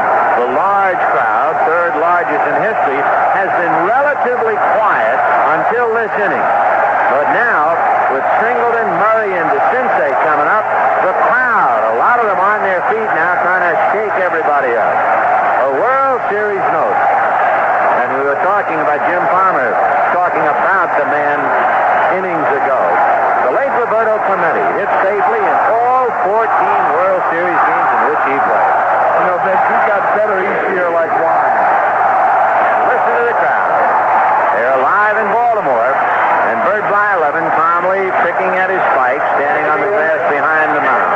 And Ken Singleton to start it off. Singleton twice has hit ground balls to Phil Garner. It is the 6th inning, and Stargell now is defending against an extra base hit. Wilbur is almost on the line. Is that a little early for that, Sparky? Usually you wait till about the 7th, but I think in this case, they figure they just don't want Blyleven to have a double to start this inning out.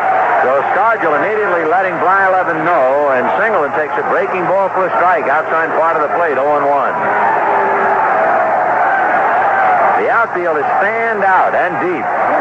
Singleton, a marvelous young ball player, a lot of power, swings and doesn't get a low breaking ball, strike two. Ken with 35 home runs, 111 runs batted in. He played in every game, and he had 109 walks. He also had 118 strikeouts. Strike two pitch, fouled off. Still 0-2.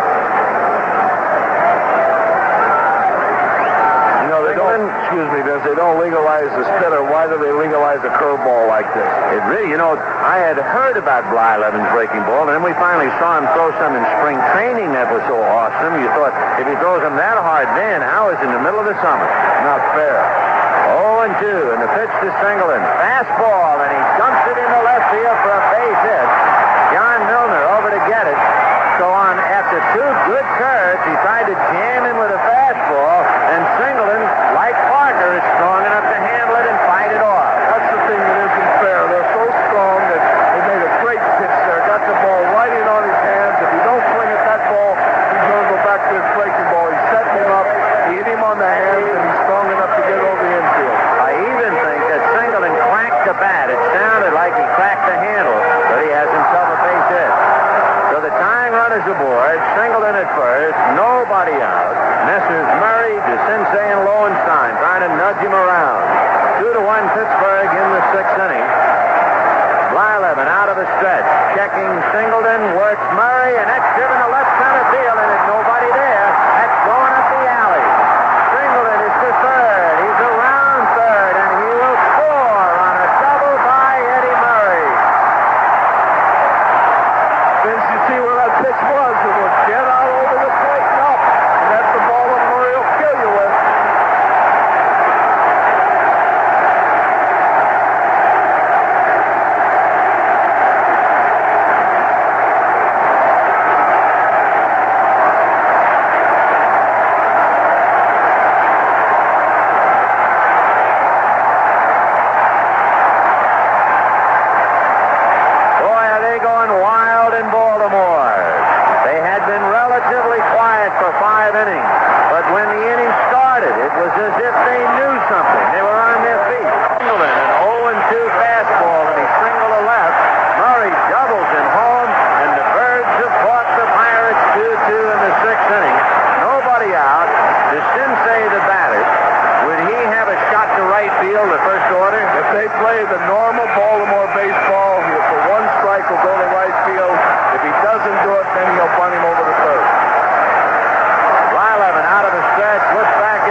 right side. Madlock is up and Foley is halfway. Blyleven from a stretch, and the pitch, a curve, golfed out and fouled 0-1. Any chance of a squeeze play? He will not squeeze here with Lowenstein, Ben, because he feels that Lowenstein, the one thing he can do is drive the ball good enough to knock him in. I don't believe he'll take the gamble here that he would miss that squeeze. 0-1, the count to John Lowenstein. Billy Smith, the switch hitter on deck. A 2-2 tie. Bottom of the 6th inning. Time called now. Foley examining the ball before he gives it back to Blyleven. I think he jammed his finger in the ground when he fell down, Vince. And he had to squeeze the ball just to get a little more feeling in his hand. 0-1, the count to John Lowenstein. Blyleven scraping at the dirt in front of the rubber. Now Bert plants the foot. Lowenstein, the left-hand hitter, waiting. Strike one pitch is in there. Strike two, 0-2. The fellow who led Baltimore in scoring fly balls during the year, might surprise you, is Rick Dower. Dower had 8 scoring fly balls. 0-2, the count to Lowenstein. Fastball is hit to right. Parker coming up to make the catch. Tagging Murray. Here comes the throw. He is outstanding up. Dave Parker shows you why he's the player that he is. That's why I say, Vince, they got to forget that word superstar and say one guy Parker. Dave Parker throws Eddie Murray out. Murray knew he was dead, so he tried to come in standing up and knock the ball out. It wasn't close. Wasn't even close, and that's what we were talking about earlier. He sat out there and just loves those situations. 1 run, 2 hits, and quiet at Memorial. And at the end of 6, a 2-2 tie. A reminder, Game 3 tomorrow night from Pittsburgh in Three Rivers Stadium. Airtime 8:15 p.m. Eastern Time, right here on the CBS Radio Network. Dave Parker, who mesmerized Baltimore with 4 hits last night, now shows them another part of his great overall game, throwing a 1-hopper to Ed Ott to double up Eddie Murray at the plate. And so the ball game is tied 2-2 as we go to the 7th inning. You know, Vince, if you don't like to watch a player like Dave Parker play, I always describe you don't like ice cream. Yeah, that's David Dean Parker. He's 6'5" and 230, 28 years old, born in Jackson, Mississippi, lives in Pittsburgh. He's something. Now, John Milner, followed by Bill Madlock, and then Ed Ott, and Jim Palmer's fastball high, ball 1. Milner singled to center and popped up. 2-2 in the 7th inning. Palmer's fastball is low. 2-0 the count. The Pirates actually gave Palmer a bad time very briefly in the 2nd inning. 3 hits and a scoring fly ball. But since that time, they only have 3 singles. The 2-0 pitch on the way to Milner. John swings and hits it into shallow center, but Bumbry comes up to make the catch easily. One away.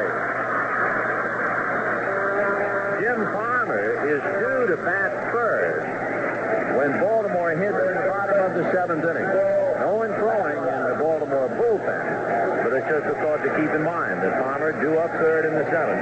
And again, you have the thought of how different this World Series is for Baltimore without the designated hitter. Yeah, they miss that designated hitter. You play with it all year, Vince, and then when you don't get to play with it, it just changes your whole outlook on everything. And, of course, the World Series rules alternate years. The designated hitter is used in even years. This being odd, no DH. Pitch fouled away off to the right and out of play by Bill Madlock. He singled to right and grounded to third, so Madlock is 1 for 2. 1 for 5 in the series. Palmer right back at him with a fastball fouled away. He didn't waste any time. He doesn't waste any time. He gets the ball and he's ready to pitch. He knows what he wants to do. 0-2 the count to Bill Madlock. Jim Palmer. Ray Miller, their pitching coach, says if you want an experience, just talk to Palmer about pitching. Off speed, fouled away, and he had Madlock lunging and hitting it off the end of the bat off to the right. He has really made a study of it. Ray says that when you talk to him, he said any young pitcher would take 2 hours of his time, get on the phone and call Mr. Palmer and talk to him about pitching that would help him 2 years in his arm. Well, his lifetime earned run average of 2.6 is the 2nd lowest in the majors today, just a hair behind Tom Seaver. Here's the strike 2 pitch on the way. Breaking ball grounded wide to third. DeCinces stumbles, falls down, gets up, throws it away. And into the corner of the Pirate dugout. And so down to second base goes Madlock. Doug DeCinces stumbled and fell down. And then in his haste to get Madlock, threw it away. We'll see if it would be an error all the way or 1-1. They are changing the hit, so it is 1-1. A base hit and then a throwing error. A very, very misty rainfall to complicate matters here in Baltimore. Umbrellas beginning to pop open like mushrooms now. And the Pirates get a break. A single to third, and the error charged to DeCinces, who stumbled while moving to his left. So a tiebreaker at second with 1 out, and the left-hand hitting catcher Ed Ott at the plate. Ott flied to center and hit back to the box. Palmer out of the stretch. Jim delivers and is fouled away. 0-1. You know, I think Charlie's doing something in the bullpen right now that I really like to see. He's warming up his relief pitcher down there for one reason. I believe that he knows that if they get out, they want to put Gardner on. At least he's going to make Earl make a decision who will come off of that bench, and I don't know if Charlie would go to his bench. The strike 1 pitch is a little high. 1 ball, 1 strike. And the man in the Pirate bullpen is John Robinson, loosening up. 1 ball, 1 strike. Tough break for Palmer and the Orioles as DeCinces stumbling, fielding a base hit, and then in his haste throwing it away to put a tie-breaking run at second base with 1 out. 1-1 Dodge. Phil Garner on deck. The 1-1 pitch there. High and outside. Ball 2, 2-1. For Palmer, of course, he also has to contend with that very, very light rainfall. And, of course, anything to break your concentration. Trouble gripping the ball.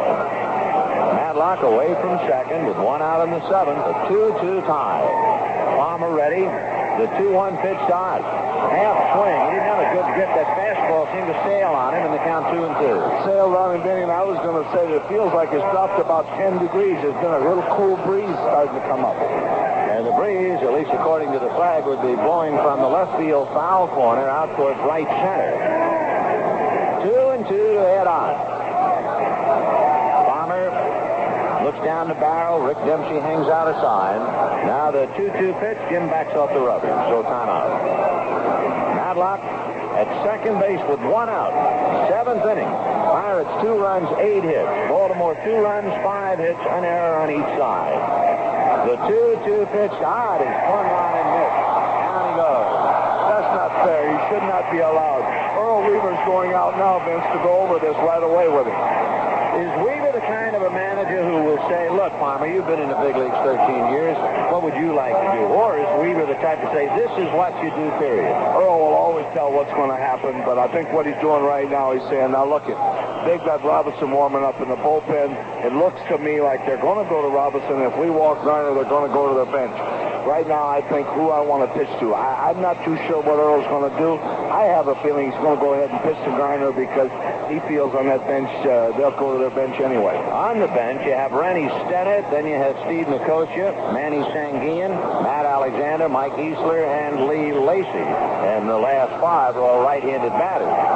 So Palmer and Weaver, and of course they've made a lot of newspaper print because of the fact they have disagreed every now and then all throughout their career together. They have fun doing it, Benny. There's another thing I want to remind him. If he would get Garner out here, Earl feels like that they'll stay with Blyleven another inning, and he has been getting the ball up in the 6th. All right, it's 2-2, and let's see what they do with Garner. They will put him on. They're going to go ahead and go to that bench. Now, Blyleven starts to leave the on-deck circle. Joe Lynette says, no, stay there.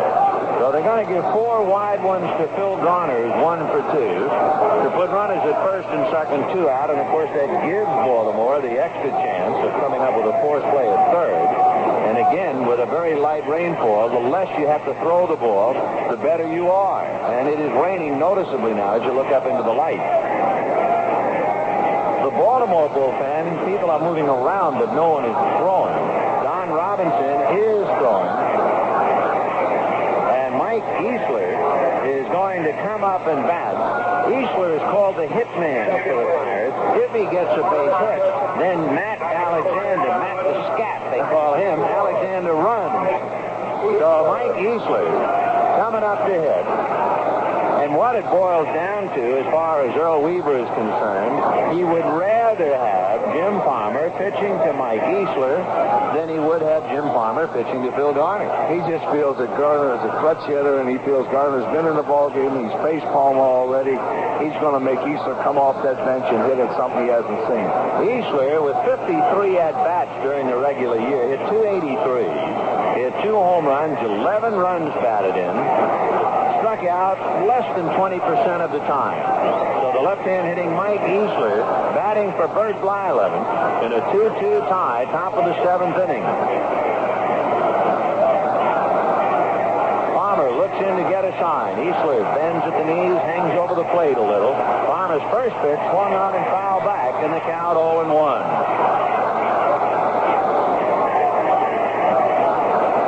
No balls and 1 strike to Mike Easler. Easler backs out.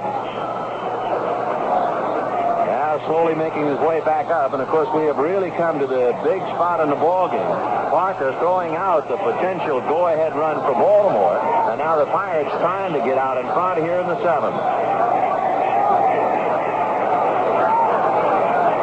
Easler waiting, and the strike 1 pitch. Mike has a look, and that's outside. 1-1.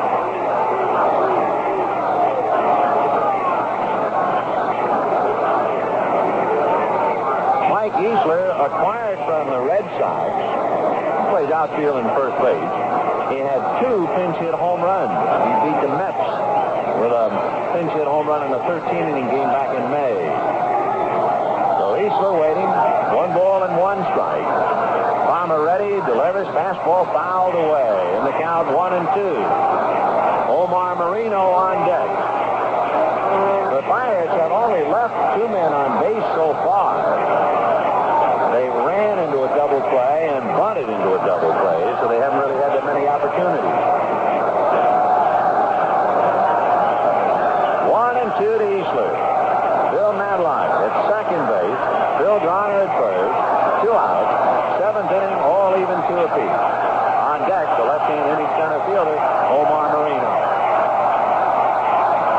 Easler waiting. Palmer staring into Dempsey. Now Jim is ready. And the 1-2 pitch, Easler. Off-speed curve, low, ball 2.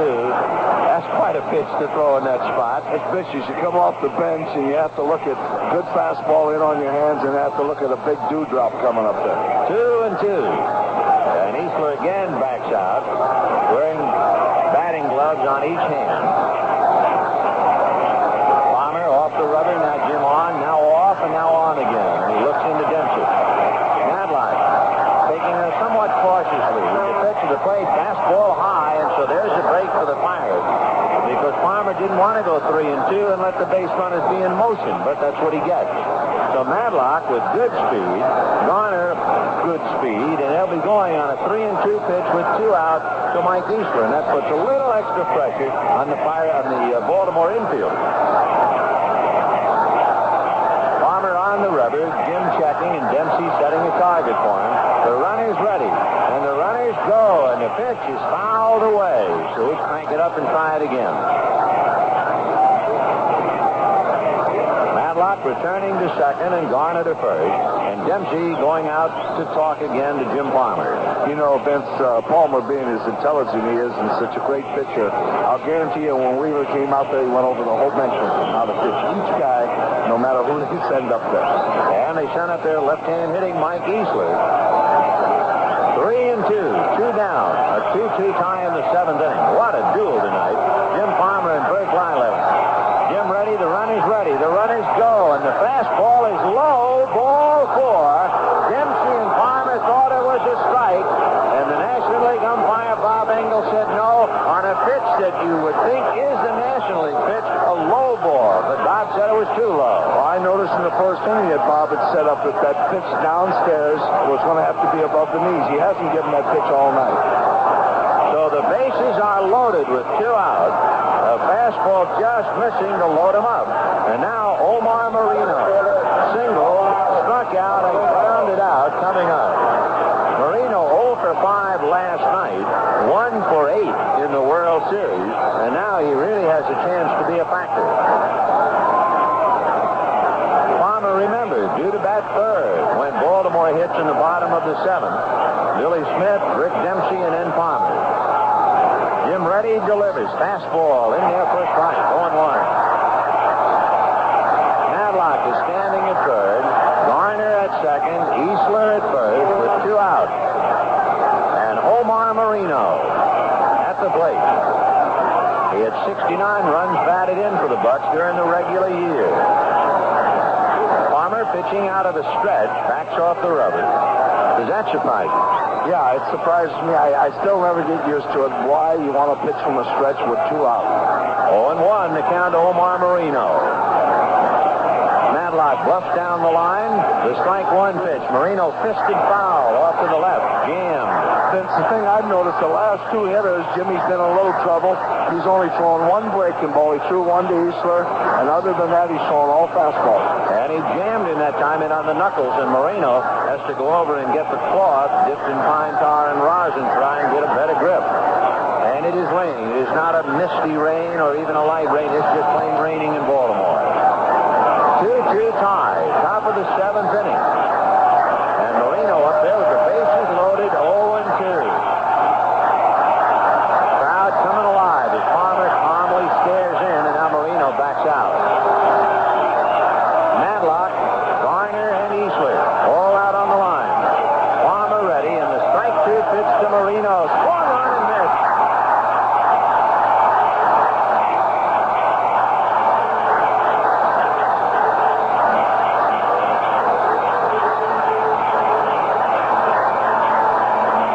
So Jim Palmer strikes out Omar Moreno.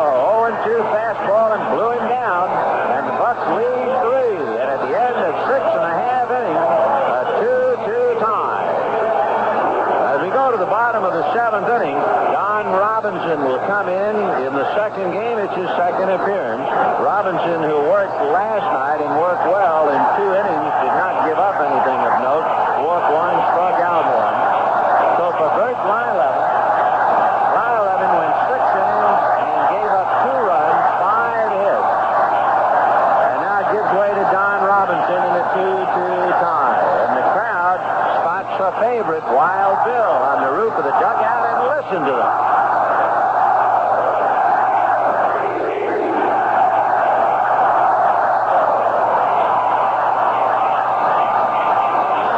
Boy, Wild Bill really gets them wild. Wild Bill's a cab driver in town, and I'll tell you, he started this thing this year, and he's really been one of the great things in this town.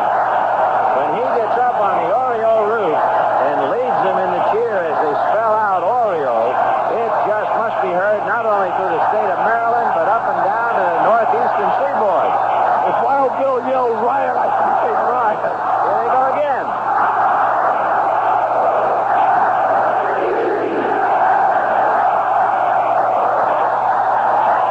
The only thing they don't do is cheer hold that line. You know, they say, somebody was saying they offered him a front row box seat and all that. He said, I'm with my guys up there. I want to be with the troops. Well, here's Billy Smith against Don Robinson, and the right-handed fastball is swung on and missed 0-1. Robinson is backed up in the bullpen. They have 2 men up throwing behind him. Grant Jackson and Kent Jacoby snaking him down there in the rain in the bullpen. The pitch to Billy Smith popped up. Willie Stargell and Phil Garner, they'll get their faces wet looking up in the rain. Stargell one-handed just inside the right field foul line. 1 away. Rick Dempsey coming up. And it looks like Jim Palmer will call it a night. They've got Tippy Martinez warming up in their bullpen. One reason the Pirates in the 8th inning will lead off with Foley, but then you have Parker, Stargell, and Milner, 3 left-hand hitters in a row. So Tippy's getting ready down in the Baltimore nest back of left field. The pitch to Dempsey is inside. Ball 1, 1-0. So Bert Blyleven, 6 innings, 2 runs, 5 hits. And he's gone. Pitched a fine game, matching Jim Palmer. Robinson is low, ball 2, 2-0. He had 2 walks and a strikeout. Here's the 2-0 pitch on the way. Fastball foul back. In a breakdown for Blyleven, he challenged the Baltimore hitters. He made 85 pitches in 6 innings. 57 of them were strikes, so he was right on the plate. He pitched a great ball game. He had good stuff all night. The 2-1 pitch fouled away by Dempsey, and the count 2-2.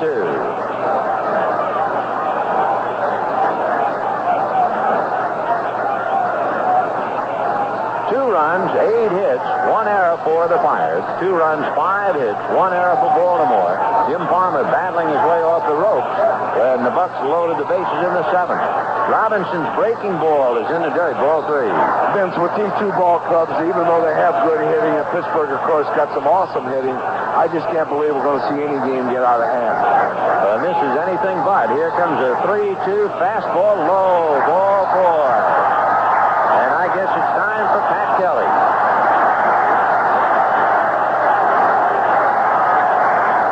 Pat Kelly hit .288, 9 home runs, 25 runs batted in. And he will bat for Jim Palmer.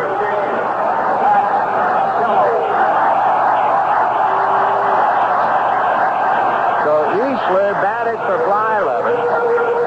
Kelly bats for Palmer.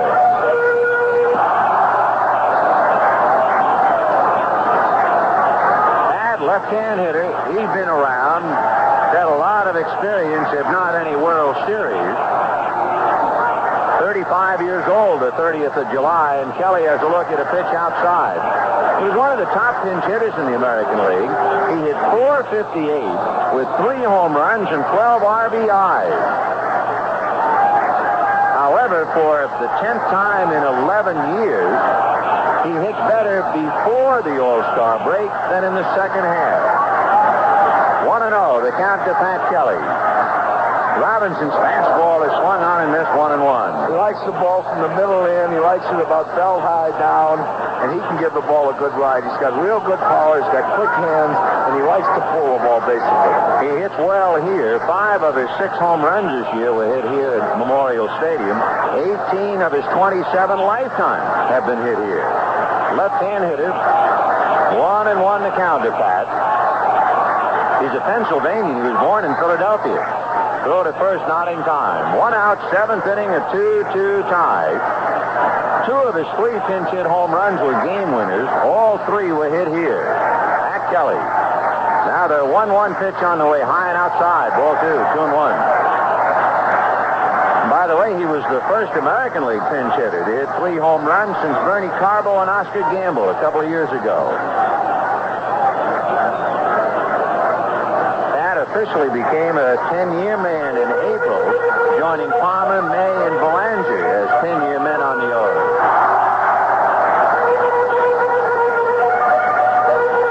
Timeout. Robinson working on his spikes. The one thing, Vince, that Baltimore does have, they have people that are very usable in spots. They're not great people on their bench, but they're very usable. And Pat Kelly certainly fills that role.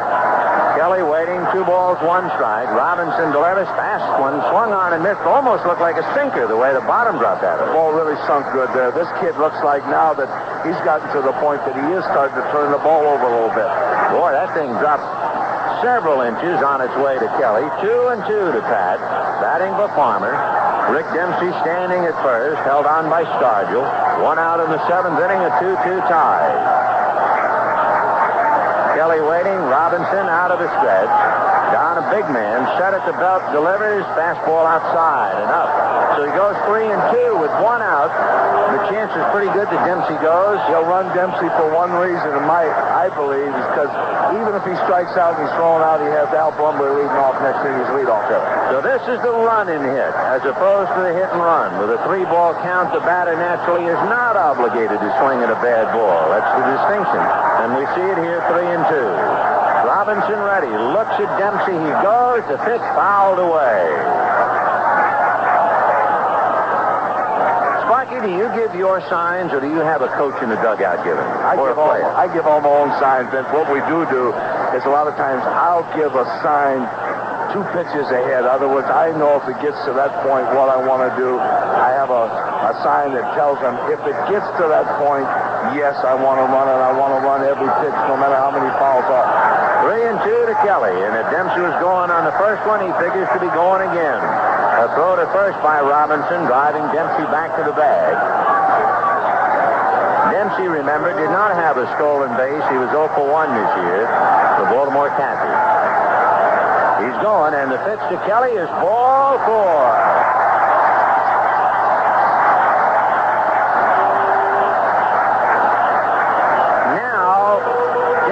At second base. It's the 7th inning. He is not fast, but is he that valuable that you would not take him out for a runner? I don't believe Earl will run for him here for one reason. Skaggs is his other catcher, but he might have to hit for Dempsey later in the 9th inning, and to me, he just can't take a chance on that. Well, Rick Dempsey at second base, he is coming off. He wants to clean his spikes off, so they'll have to send another tongue depressor out to Rick Dempsey so he can get a little traction.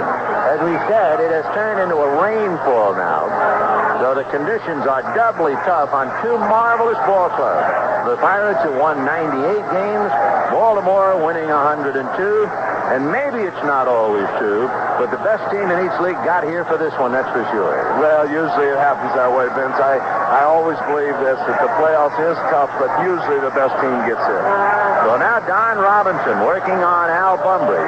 Bumbry grounded to second, flied to left, and then grounded hard to third. Madlock made a dazzling play to get him. Madlock is up even with the bag at third with 1 out. Robinson out of the stretch. A check of the runners, and Bumbry swings, doesn't get it, 0-1. Vince, if Bumbry doesn't do it, again, I go back to Earl's style playing against him. I believe you'll see Terry Crowley come up and hit for Belanger. Mark Belanger on deck. 0-1 the count to Bumbry. Robinson ready, checking the runners. The strike 1 pitch, fastball outside, 1 ball, 1 strike. I think he tried to turn that over, too, and almost threw it away. Ott made a good reception, and he caught it not in the mitt itself, but in the webbing of the catching mitt, so that thing sailed on him. 1-1 to number 1, Al Bumbry. Dempsey at second, Kelly at first, 2-2 in the 7th inning with 1 out. Bumbry drives it down the left field line, slicing foul in the corner. 1-2.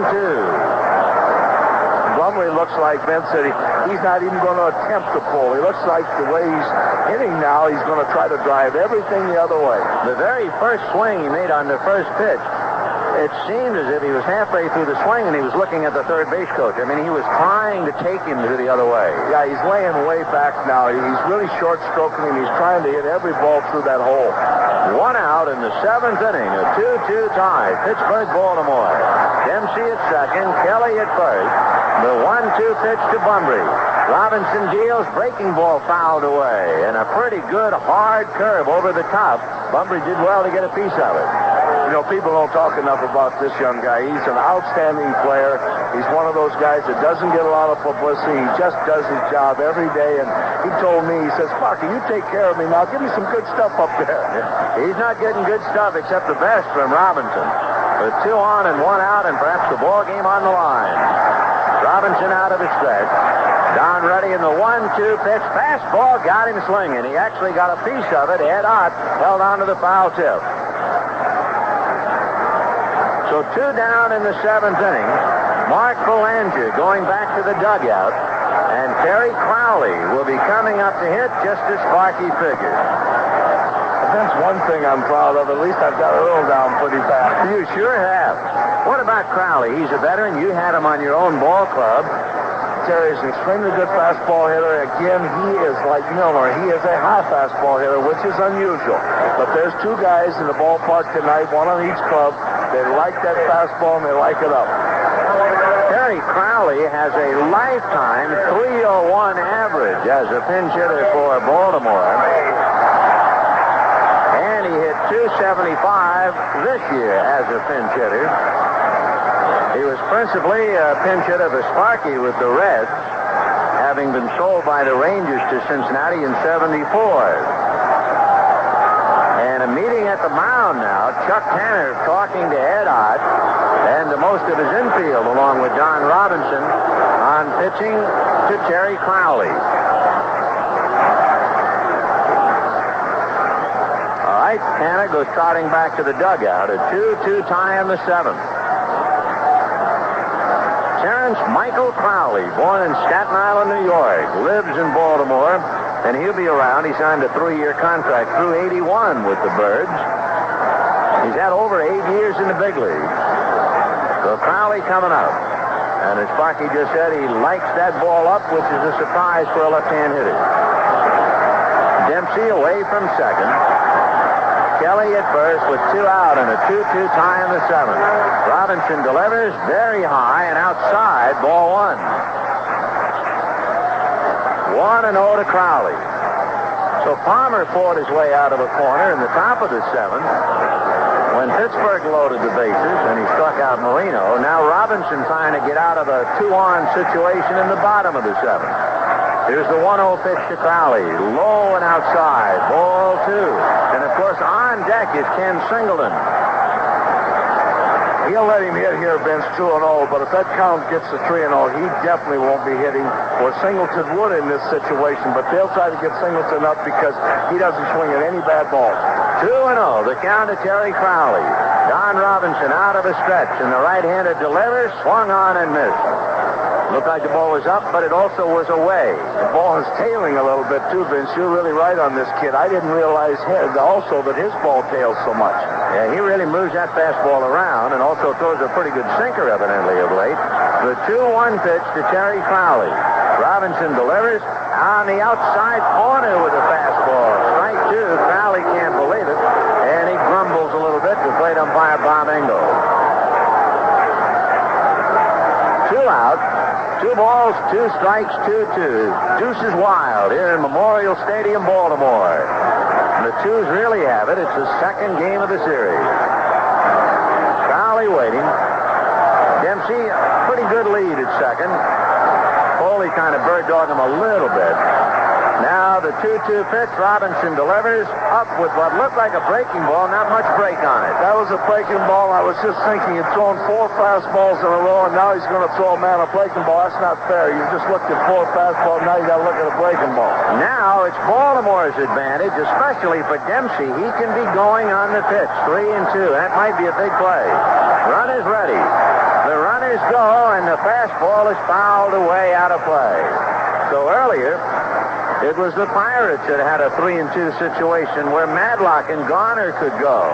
And now, with 2 on and 2 out, Baltimore has that slight advantage. But, of course, in this game, every advantage is a big one. Right now, Benny, you're getting down to the last 6-7 outs of a ball game. Yes, you're right. Every advantage counts here. And especially, let's say, a base hit to Parker. It makes all the difference in the world whether Dempsey is going on the delivery or having to wait.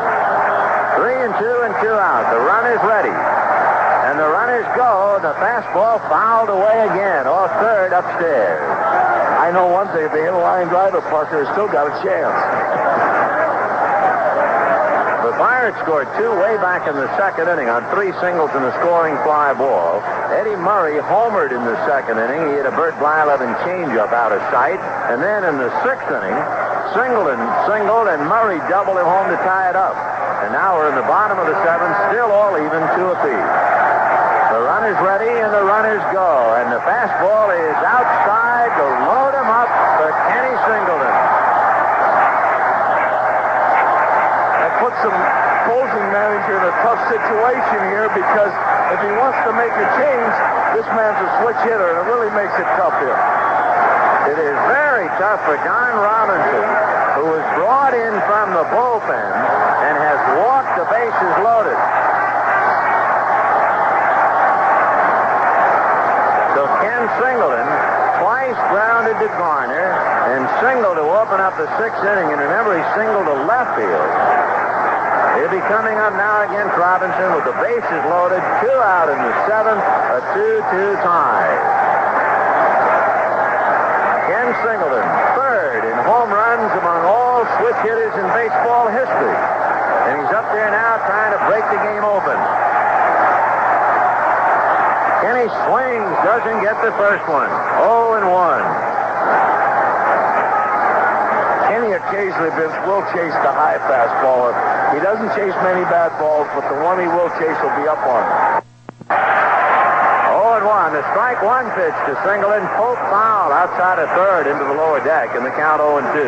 If you are thinking, and this is just to answer the question, Singleton has 3 career Grand Slam home runs, 2 with the Orioles.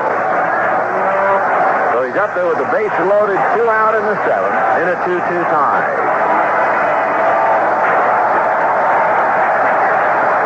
Singleton waiting. Robinson with the bases loaded, trying to fight his way out. Strike 2 pitch. Breaking ball. Got him swinging. And it was way inside. He broke off a dandy deuce, and Singleton goes down on strike. That was a great breaking ball, and the ball was way inside, but no way Kenny could do anything else. So each side leaves the bases loaded in the 7th inning. That was quite an inning all by itself. And at the end of 7, Pittsburgh 2, Baltimore 2. Say ho during the week and over the weekend. CBS Radio's top sportscasters bring you time. Vin Scully along with Sparky Anderson sending you game 2, and it has been a dandy, a 2-2 tie. Kiko Garcia is now at shortstop. Tippy Martinez will take over on the mound, and I would assume that Garcia would bat 9th to get an extra bat in the lineup. That way they can put Tippy Martinez in the number 2 slot. Sparky, what are your impressions of left-hander Tippy Martinez? All right, he's got an average fastball, not above average, just average fastball. He's got a very good curveball. He's got the short curve, the quick one, and then he's got his big overhand curveball, which is an excellent curveball. Tippy's had a little more than 4 years in the big leagues. Felix Anthony Tippy Martinez from La Junta, Colorado, and lives in Aurora, Colorado. And he is now handled at 2-2 tie as we go to the 8th inning. 2 runs, 8 hits for the Pirates. They had 2 runs and 3 hits back in the 2nd inning. Baltimore, 2 runs, 5 hits, an error on each side. Each side leaving 3 men on the bases in the 7th inning. Bob Engel talking to Chuck Tanner, perhaps just to make sure Chuck knows that Garcia will be batting 9th. They do not give you the lineup visually here at Baltimore. At least we don't see it anywhere in the ballpark, so you have to tell the manager. What about Garcia? He's a pretty good hitter. Well, I'll tell you what, he's a pretty good shortstop, too. They're a very fortunate ball club in the sense that they have 2 outstanding shortstops. Of course, Belanger, we all know, has probably been one of the all-time great fielders at short. Garcia has excellent range, a fine arm. If he does anything at all, every once in a while he might get a little careless. I think he's just a super infielder. So we'll take a look now at Garcia and Martinez. A 2-2 tie in the 8th inning.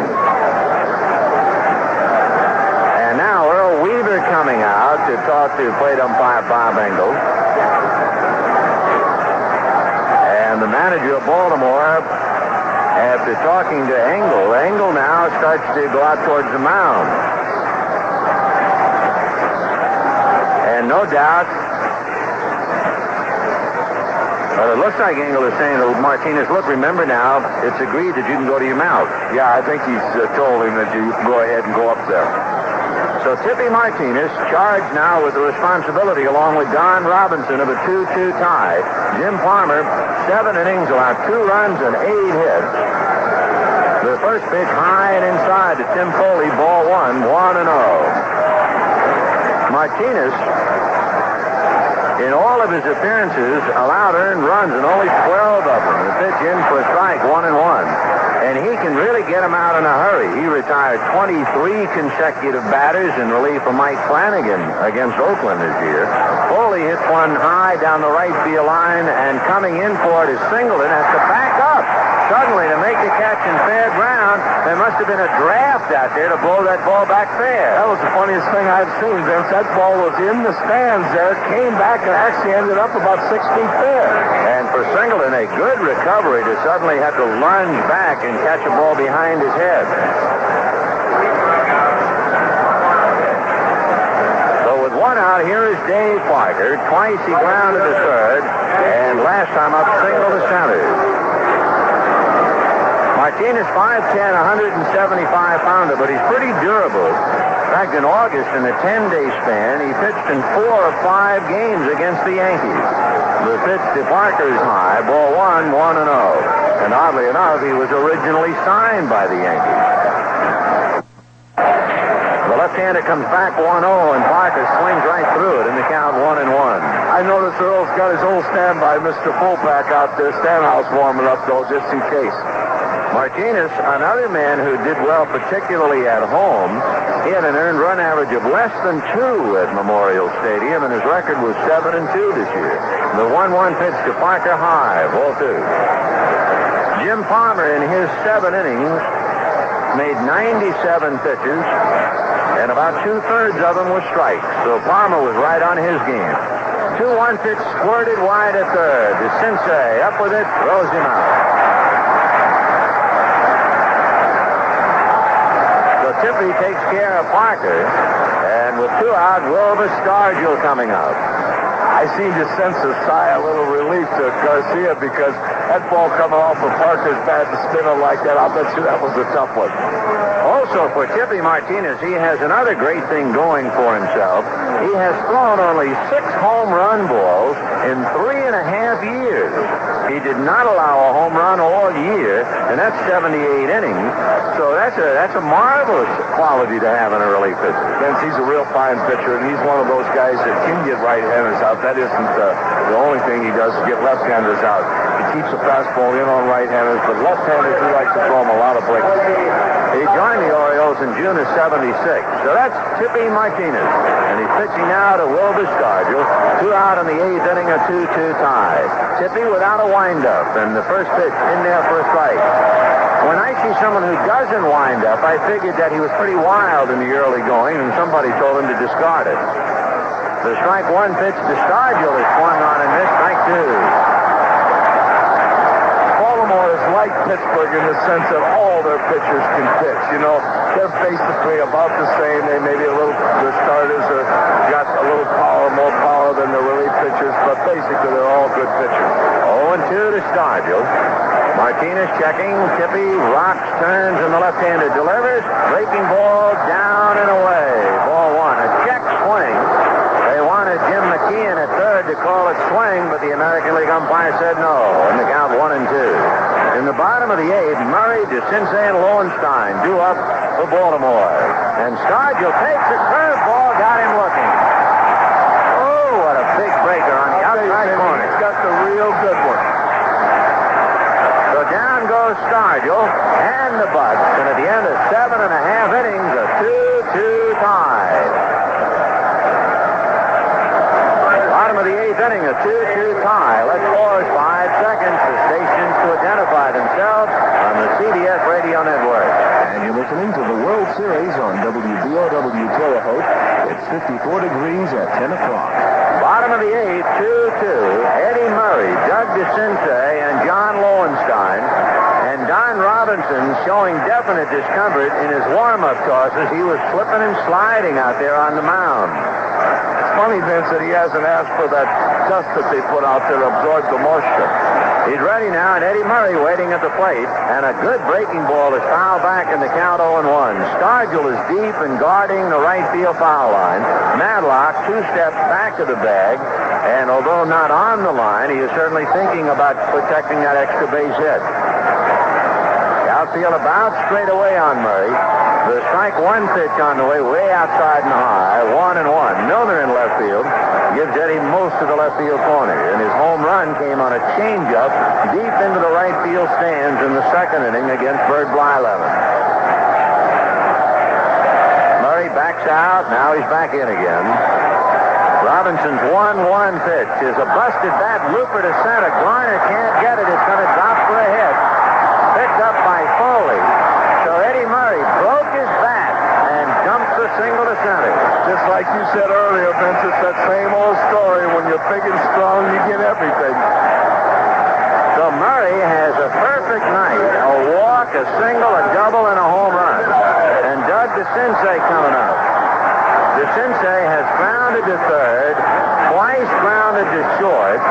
Behind him is Lowenstein and Smith. And we'll see now now about DeCinces with a heel take that shot to right field or have him bunting right away? I think he'll bunt, but Earl does like to do another thing here. He likes to run him on the first pitch, hitting on the first pitch, and then bunt. But I do believe myself he's going to bunt. Eddie Murray, by the way, stole 9 out of 11 during the regular season. Eddie held on by Stargell. DeCinces with Madlock in on the grass. A throw to first. Murray back to the bag. A 2-2 tie, bottom of the 8th inning. A marvelous ball game. Unfortunately, being played in the rain now. Robinson again throws to first, not in time. A problem for anybody on defense now with the rain and the treacherous infield and outfield. And anytime you have to throw a wet ball, you're open to injury. Another throw in the dirt, dug out by Stargell. Stargell made a good play. That could have been third base throw. That's it. Anytime a man is asked to throw the ball, look out. And Madlock now comes in and gestures towards the plate. And Madlock is talking to Don Robinson. And apparently DeCinces was asking Bob Engel to look at the ball, and Robinson was so deep in concentration he didn't know it.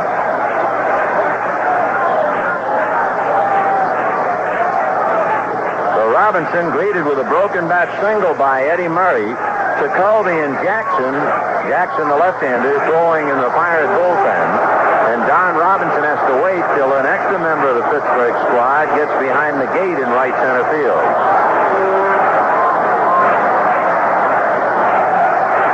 DeCinces 0 for 3, but his last time up, Tim Foli made a marvelous play to get him. That was when Foley threw in the dirt, fell face forward in the dirt. And Stargell dug it out, back in the 6th inning. Throw to first, Murray back to the bag. Robinson out of the stretch. And another throw, and again Murray back. So maybe they're thinking that they're going to turn him loose. And what I like what Robinson's doing, he's trying to find out, he wants DeCinces to come around and show him what he's going to do. You know, most hitters start to move, and they're trying to find this out. Robinson shows me something for a young kid.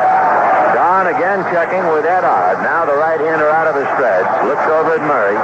Still checking. Murray doesn't go. DeCinces bunts foul up along first, and the count 0-1. DeCinces, during the regular year, and this is interesting, you know how many sacrifices he had? Zip. 0. None. Nada, senor. And that's the way he bunted that ball like that. That's a little tough. All year without a sacrifice, and now in the 8th inning of a World Series game, get the ball down and get your man over. 0-1 the count to Doug. Another throw to first. Murray back to the bag. Madlock well in on the grass now. He's pretty convinced that DeCinces will be bunting. Of course, Garner and Foley have to get their heads together covering. The strike one pitch, DeCinces bunts back towards the pitcher. Robinson going to Foley, who can't handle it. And everybody's safe. That was an awful tough ball to handle, though. He threw that sinker you've been talking about. Foley was breaking to the bag. The ball seemed to sink and tail slightly behind Foley. And as Foley seemed to lean back, he tried to catch it with his wrist, and it got away. So we'll see now whether it is a sacrifice fielder's choice or whether there's an error involved. They have not given us the sign yet. Remember, 3 official scorers, and they will chew it out for a little while. Now Lowenstein, you certainly would expect Lowenstein to bunt, wouldn't you, Spark? I would have to think there's no question that Lowenstein's going to bunt, and I'm sure he is. Tim Foley will draw an error. First and second, nobody out. And Lowenstein swings, grounds it to Foley, and running out of the lines is Murray that got him in a rundown after getting a force at second, and Garner finally tags him out for a double play. How about that one? Lowenstein swinging away, hits the ball to Foley, who quickly went after Murray and made him retreat, then threw to second to get the force on DeCinces, and then Garner was able to run down Murray. Foley, though, made the whole play. Big play. He was starting to go to third base, caught that ball in the hole, and went right after that runner the way he's supposed to. Stopped him. The moment he stopped him, he went to second. He knew he had him out in the middle. Great play by Foley. Great play by Tim Foley, and a shocker as far as trying to figure out Earl Weaver. Yeah, I I was thought for sure that Earl was going to do it, but the only thing is, I think Earl knew about their play. They had that bunt play on where the shortstop goes to third. It worked perfect, except Foley just played good baseball. So a heads-up play by Tim Foley to get the double play. And now Billy Smith comes up with 2 out and John Lowenstein at first.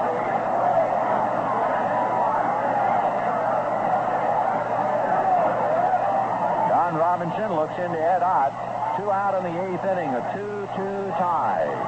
Robinson turns, throws to first, and scurrying back is John Lowenstein. Lowenstein stole 16 out of 20. You have Rick Dempsey on deck. 2 runs, 8 hits, 2 errors for Pittsburgh. 2 runs, 6 hits, 1 error for Baltimore. Robinson delivers, good fastball on the outside corner for a strike. You don't see, you could go many years without seeing a double play quite like that one. I haven't seen that one in my 28 years in baseball, so they say there's always a first. 0-1 the count to Billy Smith. Lowenstein off the bag.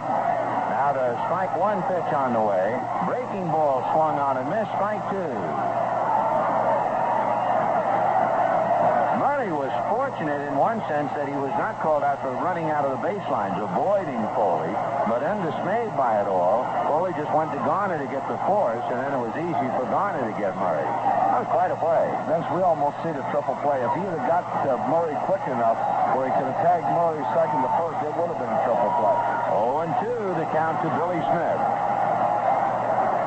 Don Robinson hiding the ball back on the right hip. Now the right-hander ready. And the strike 2 pitch instead of throw to first. Boy, has he ever done a job on throwing over to first to keep the runner close. He has. He's done an excellent job, and I think that he's saying right now, thank you, Mr. Foley, for that play, and I'm going to get us out of the inning. In the 9th inning, you have Milner, Madlock, and Ott due up for the Pirates. Strike 2 pitch, fastball, hit to Garner, who slips, but short hops it and throws him out. He almost fell down. It is that kind of a game now. No runs, 1 hit, 1 error, but the man who was charged with the error made the biggest play of the game, Tim Foley. And at the end of 8, a 2-2 tie. Hasn't this been an exciting baseball season? Don't you wish you and your family got to see more games? How many times have you said, boy, I wish we had tickets to that one? Well, now's the time to do something about it. Now's the time to make sure you and your family don't miss out on next year's exciting game. Call your favorite team. Ask about 1980 season tickets. I'm sure they'll have a ticket plan to fit your needs. Do it now and join the 43 million fans this year who enjoyed Major League Baseball at the ballpark. Baseball fever. Catch it now for 1980. The proceeding has been brought to you on behalf of Major League Baseball. And with Milner and Ott left-hand batters and Tippy Martinez on the mound, Chuck Tanner now makes a move, and Bill Robinson, who started the game in left field last night, will come up against Tippy Martinez. Robinson last night went 1 for 5. Left-hander Martinez delivers, and the pitch is swung on and fouled away, 0-1.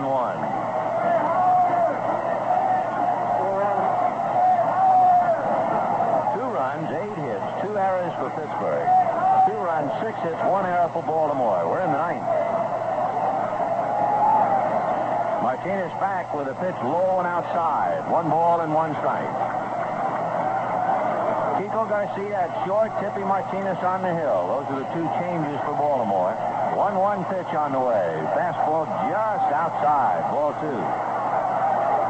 2-1. Robinson trying to get something started in the 9th inning.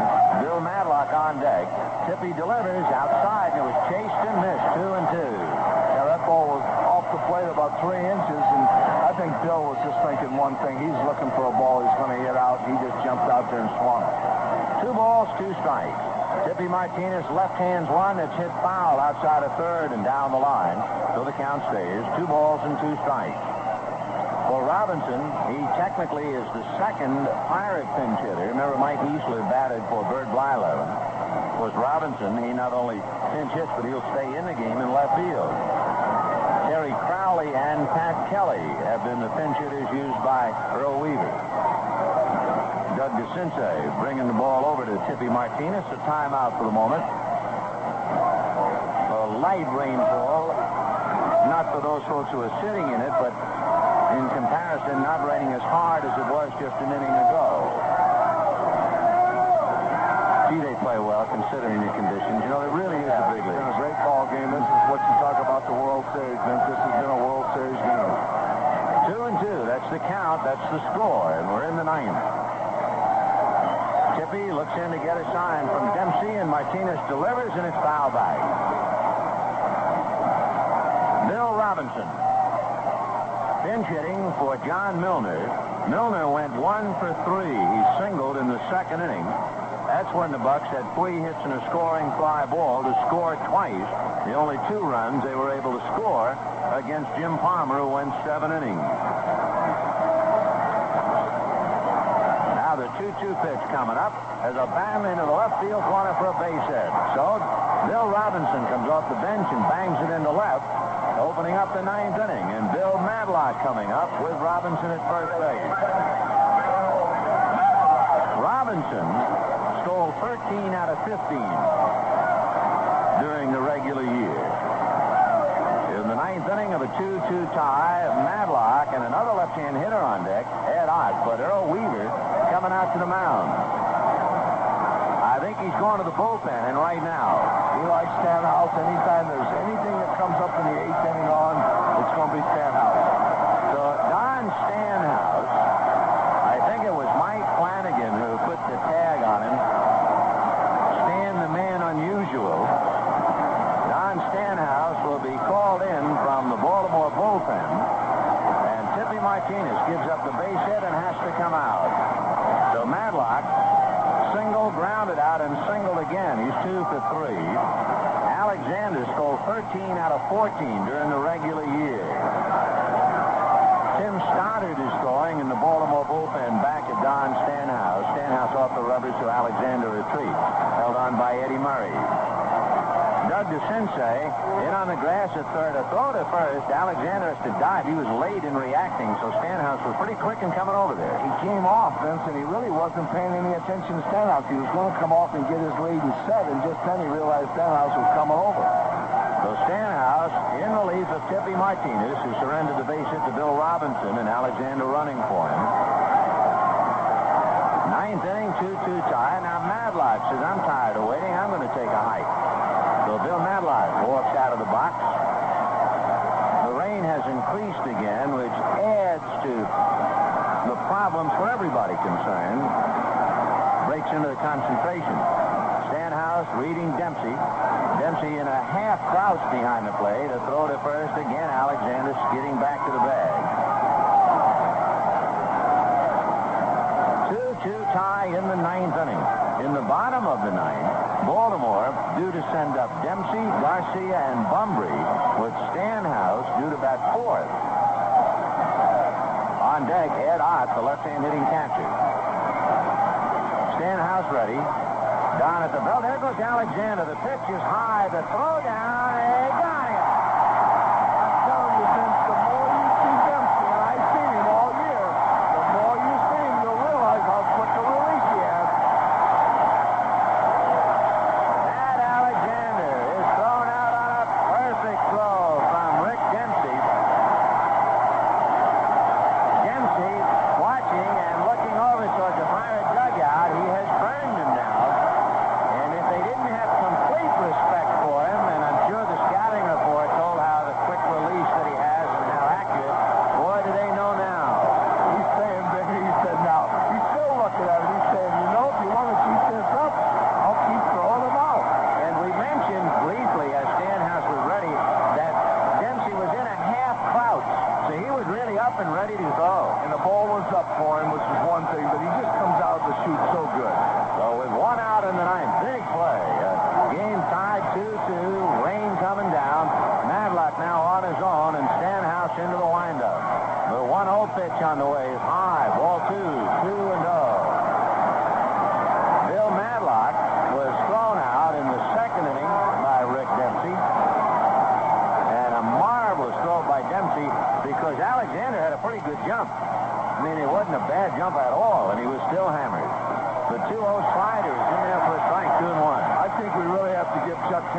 because he put his fastest man in there. The man who stole 13 out of 14, and he sent him. It's the ninth inning, 2-2. And that's why I like to watch Chuck Tanner manage, Vince. He don't back off no matter what game it is. And it shows you what kind of a catcher Dempsey used to get a guy who had stolen 13 out of 14. So 2-1, the count to Madlock. Stanhouse ready and delivers. And it's grounded foul outside of third and down the line. Stanhouse pitched over in the National League with Montreal, so he is certainly no stranger to some of the veteran ball players in Pirate uniform. Originally signed by Oakland as a third baseman. So Don Stanhouse with 1 out, ninth inning, a 2-2 tie. Stanhouse squinting into Dempsey through the raindrops. Madlock waiting, and the 2-2 pitch to Bill is lifted to left center field. Bumbry going back, looking up in the rain, and turns and makes the catch for the out. You know, Vince, Bill Madlock is like what you call a pure hitter. He's like Rod Carew, Pete Rose. He's one of those guys that I'm telling you, they can use every part of the ballpark from the first base foul line to the third base. They can get a hit anywhere in America. But Stanhouse quiets him this time. So with 2 out in the ninth inning and a 2-2 tie in the rain in Baltimore, Ed Ott climbs in, but the big play has been made. Perfect throw from Rick Dempsey to Chico Garcia, and that took care of Matt Alexander. Ed Ott at the plate, and Otti has a look at a strike in the count 0-1. Dempsey, Garcia, and Bumbry are due up in the bottom of the ninth. Stanhouse beat together on the rubber. Don looks in to get a sign. Right-hander into the windup. Odd waiting on the strike one pitch. Fastball fouled away. He was late getting around on it. You know, Vince, we've seen what people talk about. When you talk about Major League Baseball, you can't go and see plays like Dempsey made, Foley made, and Parker made. That's why those clubs are in the World Series. And right now, that's why Don Stanhouse is on the mound, because he's done the job for Earl Weaver all year. It's been Jim Palmer, Tippy Martinez, and Stanhouse. And for the Pirates, Bert Blyleven, and then Don Robinson. Phil Garner is on deck. Ed Ott up there, the left-hand hitting catcher, 0 for 3 tonight, and the count 0-2. DeCinces deep guarding the line, the same for Murray at first, and the strike 2 pitch is fouled away off third upstairs.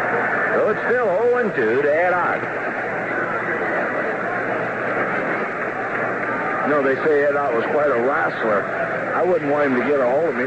He put a body slam on you pretty quick. He was, indeed.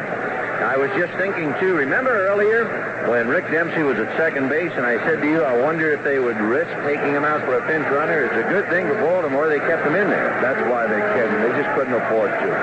0-2, the count to Ed Ott. Dempsey will be leading off the bottom of the ninth.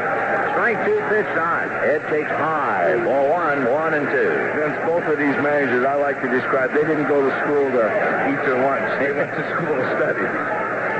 1-2 the count to Ed Ott.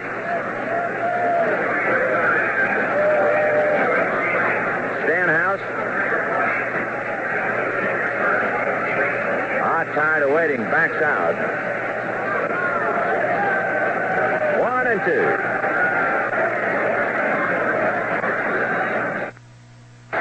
He doesn't have a play. Oh, that thing just chewed him up. Oh, that's those guys that just come off and they burn because they're just spinning when they hit you. Billy Smith hit and staggered back on the grass. That ball just, well, as the players say, it ate him up. And Ed Ott is aboard, and it will be ruled too hot to handle. It's ruled a base hit. Considering the playing conditions, it is certainly understandable. And again, you have to shudder to think if that ball had been hit on wet AstroTurf, which we might see at Three Rivers over the weekend. Well, he would have been seeing his dinner about right now.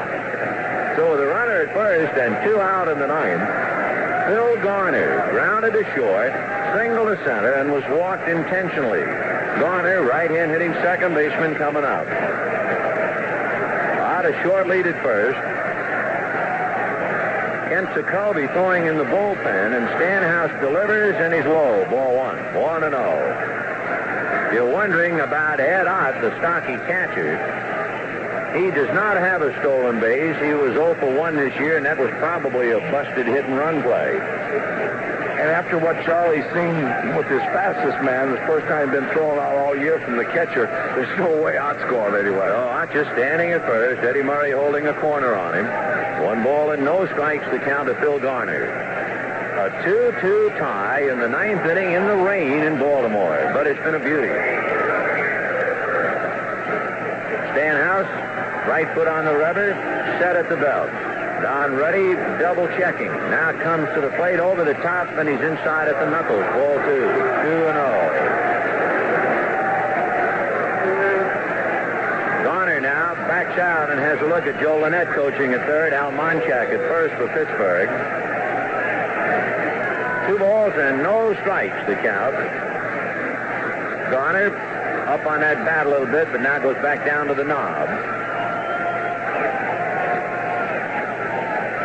The 2-0 pitch on the way, and that's low. Ball 3, 3-0. Lee Lacy jogging around and coming in from the Pirate bullpen.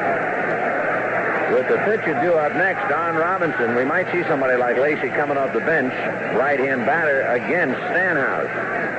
The way this game's been, Vinny, there's no way that the winning run will at least get to second base, may get a shot here in the 9th, both teams. That's right. Last night, of course, it finished up with a tying run at third and a possible go-ahead run at first. Tonight, they're all even at 2, and we're in the 9th inning. 3-0 pitch on the way. High, ball 4. Ed Ott goes to second base, representing a tie-breaking run. And going back into the dugout is Don Robinson. And although the crowd might not be thinking about it right now, the pressure is always on the pitcher because the mound is very treacherous. We saw Robinson skidding last inning. Stanhouse was skidding a little bit while trying to pitch to Garner, and we're waiting for the pinch hitter. Remember, Easler and Robinson came up as pinch hitters. You have Rennie Stennett, Steve Nicosia, Manny Sanguian, and Lee Lacy.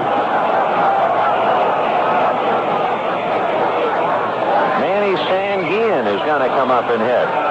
Remember, Sanguian came up last night. He doesn't like to wait around. If it's anywhere in the vicinity, he'll swing at it. And Sanguian, with a runner at second and nobody out, grounded to short. He didn't advance a runner. Now he comes up with a chance with 2 on and 2 out to try and drive in a run. Benny, the funniest sight out there, I was just looking at the Baltimore outfield. All 3 of them are walking the same way. They all have their one hand in their back pocket, their right hand. I guess they're getting ready. I think they might have to throw somebody out and they want to get a little circulation. Keep the trigger finger on. When you're managing, you're trying to match man against man. If you have a low ball hitter, you want to send him up there against a sinker ball pitcher. Is this basically some kind of a pairing here with Sanguian and Stanhouse? I think with Manny, it doesn't matter from the shoe tops to the top of his head, but I think what he's doing here is Manny has been through this so much that he's sending him up there because he has faced Stanhouse so many times, and he knows that Manny is not going to in any way feel any pressure. Sanguian hit .230 during the regular year with only 4 runs batted in. So Sanguian coming up. Ed Ott at second. No pinch runner for the catcher. At first, Phil Garner. A 2-2 tie in the 9th inning. And Sanguian, a very impatient hitter. He doesn't like to look at pitchers. Another reason I know Sanguian's going up there, Vinny, is because if Lacy would hit here, he would have to play left field most likely. It took Robinson out. So if he did, he'd be hitting 9th, and the pitcher would be hitting in Milner's spot, which was about number 5. So it's Sanguian. Manny Sanguian against Don Stanhouse. 2-2 in the 9th. Stanhouse delivers, and would you believe Sanguian looked at a strike? Maybe he put cuffs on him and told him to take. I haven't seen that in the 9 years I've been with Manny. There it is. Take that and send it to the Hall of Fame. Manny Sanguian looking at a strike. 0-1 to count. I love this. You used to ask Manny, I said, how do you feel, Manny? He said, I feel good. Yeah, he's always smiling. The strike 1 pitch to Sanguian, he's now ready. And another tough thing about being a pinch hitter, of course, coming off the bench cold and wet and stiff at this hour. It's 11:32 local time in Baltimore. 0-1 to Sanguian. Stanhouse Stanhouse on the rubber, looks back at Ott at second. Strike one pitch on the way, swung on and fouled back in the count 0-2. He wasn't going to disappoint us there. That was a little about a high, but he's ripping. 0-2 to Manny Sanguin. The Pirates have left 5 men on tonight, leaving 3 in the 7th inning. The Orioles have left 8 men on, leaving 3, ironically, in the 7th inning. Now we're in the 9th. Ed Ott at second base. Phil Garner at first. 2 down. A 2-2 tie, top of the 9th.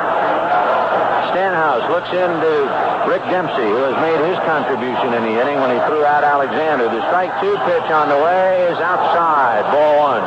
That's what we used to always say. If you get 2 strikes on Manny, throw the ball right down the middle. Don't give him a chance to hit one off the top of his head or his ankle. And that one would have been off the top of his head outside. He was going after it, then at the last second held up. 1-2 to Manny Sanguin.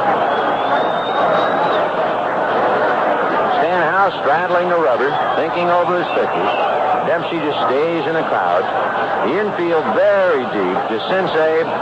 And, of course, this is the spot where you have to leave your feet on a ground ball. You can't let anything go through. No, they scream from the bench and make sure you knock it down. 1-2 the count of Sanguin. And Stanhouse just staring in, making Manny hang up there. Still staring. And now he's ready. Checks the runners. The 1-2 pitch to Sanguin.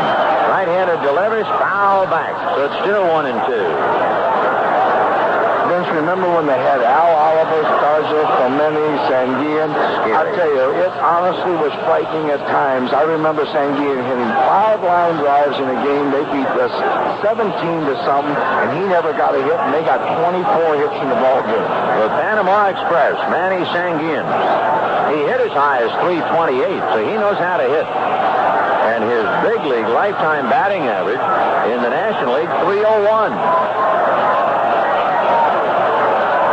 Waiting. 35 years old. Stanhouse set. Checks the runners. And the 1-2 pitch to Sanguin with the ball game tied in the 9th. Breaking ball is hit into right field. Base hit. Ott is being waved in. Singleton throwing to Murray, who relays to the plate. Not in time. The run is in. Ed Ott barely negotiated the real estate from second base to home. Ken Singleton did not have the strong arm that we have seen him go earlier, maybe because the grass is so wet, but he did hit Eddie Murray, who relayed it, but it was too late. I don't know whether Singleton slipped, but there wasn't quite enough steam on the throw. And that's Manny Sanguin for you, right field. He just hits a line drive. So Manny Sanguin drives in Ed Ott barely, as he just did get underneath Dempsey's attempted tag. And it is 3-2 Pittsburgh.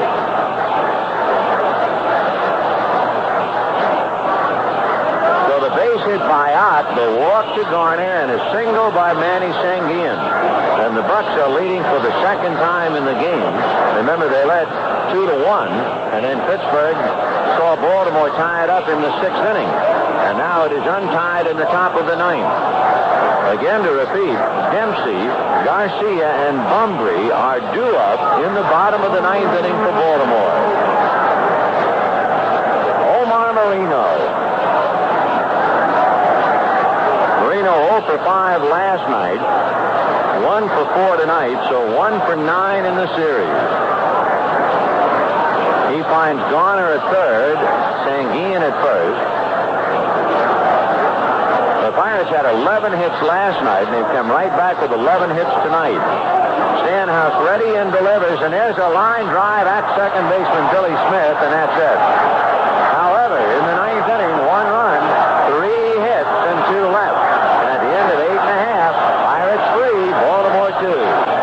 Matt Alexander, who ran for Bill Robinson, who had batted for John Milner. Alexander stays in the game in left field. And Colby will come in now to try to get the last 3 outs. The pitches of record, Don Robinson could get the victory, and Don Stanhouse could suffer the loss. But Jacoby has 3 outs to get, and his crowd is still alive.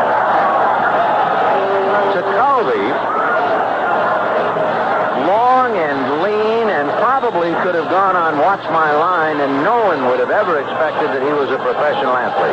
No chance, Vince. You take one look at him and say he's got to be a scientist or science teacher. But I'll tell you one thing, Chuck has really used him well this year. He's been the real super guy out of the bullpen. Jacoby, who was in 94 games this year, and I don't know how many other times he got up and warmed up, which is part of the untold story for any relief pitcher. I'd say probably at least 120 games he did some tossing. It's hard to believe that an arm could stand it. Jacoby was in 91 games last year. That's 185 in 2 years.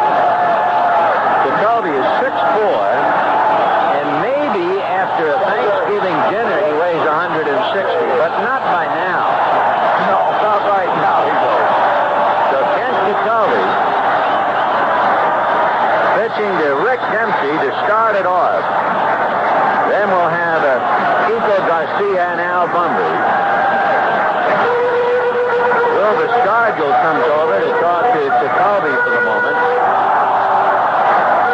And Stargell not only wants to talk to Jacoby, but Wilbur wants that tongue depressor so he can dig the mud out from his spikes. So in the ninth inning, it turned out to be the key play was that shot off the bat of Ed Ott that ate up second baseman Billy Smith, and of course now the Pirates might be faced with the same kind of a ground ball. This series looks like it's going to be all the time, every ball game where one play, one break is going to determine it. Dempsey had an infield single, grounded to short, and walked. He has thrown out 2 men on the base pad, and the right-hand hitting Baltimore catcher steps in. Dempsey waiting, and Ken Jacoby wears glasses, looks in to get a sign from Ed Ott. Madlock at the bag at third, Stargell at the bag at first, and the pitch, sidearm sinker, swung on and missed on 1. He don't look too nice where he's coming from. Ewell Blackwell absolutely frightened some hitters in the National League. I don't know whether Jacoby frightens them or not, but he sure snakes that ball up to the plate. Dempsey waiting, 0-1. Jacoby into the windup. Sidearmer swung on and missed strike 2, 0-2. I don't know if he's frightening them, but I also know that they're leaving there a little bit. Ken Jacoby led the National League in finishing 67 games. He was second in the league in saves with 31. It tied the own club record that he had set last year. Jacoby ready, and the strike 2 pitch is chased and missed strike 3.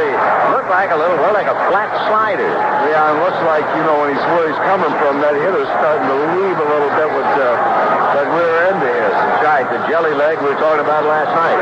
So 1 down. Kiko Garcia coming up. Garcia hitting 247. Not a bad hitter, Sparky, huh? Not a bad hitter. He's a high ball hitter. He's got a little power. I'll tell you right now, he can reach that left center field fence. Garcia hit 5 home runs, and that 24 runs batted in during the regular year. He's in there now because Terry Crowley batted for Mark Belanger and walked back in the 7th inning. Jacoby delivers outside. Ball 1, 1-0. Very hard man to hit a home run off of, though, Vince. He keeps that ball down. You have to really be able to go down and get it. I don't believe Garcia can go down and get him. Jacoby allowed 5 home runs all year. Ground ball foul outside of third. And that would be 5 home runs in 134 innings. So, if you hear about people who say, boy, they really jacked up the baseball, and then suddenly a Jacoby comes in, and it's a dead ball that he's serving up most of the time. It matters who's throwing the ball up. 1-1, the count to Kiko Garcia. 3-2 Pittsburgh. Bottom of the 9th, 1 out. Pirates led 2-0, 2-1, and then broke a 2-2 tie in the top of the 9th inning on a pinch single to right by Manny Sanguian, scoring Ed Ott. 1-1 pitch. Jacoby delivers, swung on and missed strike 2. 1-2. Garcia backs out, looks out at Jacoby. 70-some-odd appearances in 77, 91 in 78, and 94 in 79. And right now, he looks like money in the bank.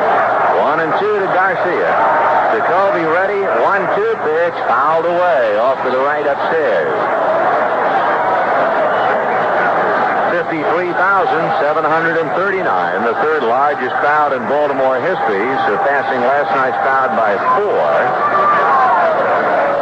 They've seen a tough one. The Pirates charged with 2 errors and Baltimore won, but we've had some magnificent plays.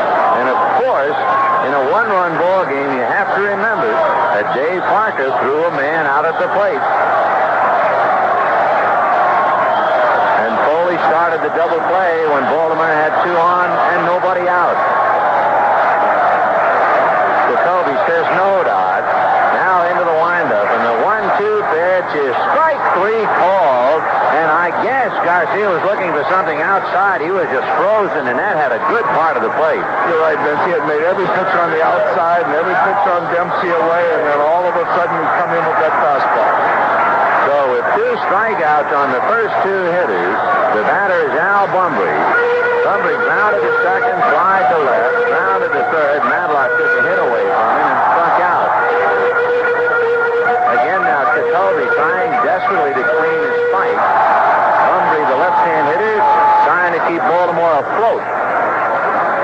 On deck, a good friend of yours, Lee Mays, Parky. The Birmingham Bopper, he just wants one chance at him like he always said. He said, I'm going to get 3 cuts no matter what happens. Well, the only thing he needs is for Bumbry to get aboard. 2 out in the 9th inning, 3-2 Pittsburgh, battling to split the first 2 and then move on to Three Rivers Stadium. They are telling Matt Alexander to come in. Alexander is playing left field against the left-hand hitter. Very deep, and they're bringing him up a few steps and moving him over a little bit more towards the corner. Marino is slightly over now and even a little bit more in the left center field. Madlock is on the grass. 2 out, 9th inning. Jacoby delivers low and away. Ball 1. Stargell is playing up in front of the bag. He's a good 4 or 5 feet in front of first base. So they're thinking maybe Bumbry might try to bunt. They have to protect all angles. Jacoby into the windup. Now the 1-0 pitch on the way. A sinker low. Ball 2. I'll say one thing. He don't give in, though. He just keeps sinking that ball. 2-0 the count. 2 down, bottom of the 9th inning. Pittsburgh, 3 runs, 11 hits. Baltimore, 2 runs, 6 hits. Jacoby's 2-0 pitch to Al Bumbry is a chopper foul behind the plate. Ed Ott over to finally pick it up. 2-1 the count to Bumbry. This ball game was speeding along for a while, but of course with the pitching changes, Palmer followed by Tippy Martinez, then Don Stanhouse, Blyleven followed by Robinson and Jacoby. And it has taken us over 3 hours to get here. Bottom of the 9th, 2 out, 3-2 Pirates. Baltimore winning last night 5-4. Jacoby, hands on his knees, looks into Ott to get a sign. Bumbry, left-hand hitting center fielder waiting, and the 2-1 pitch in there. Strike 2. So Jacoby coming after the hitters. Struck out Dempsey, struck out Garcia, and now has Bumbry 2 balls and 2 strikes. Now Stargell with 2 strikes was way back on the foul line, and the pitch, the ground ball to short. Foley has it over to Stargell, and the Pirates are even as they come back to win the second game 3-2 as Ken Jacoby picks up the save for the winning pitcher Don Robinson, and the losing pitcher is Don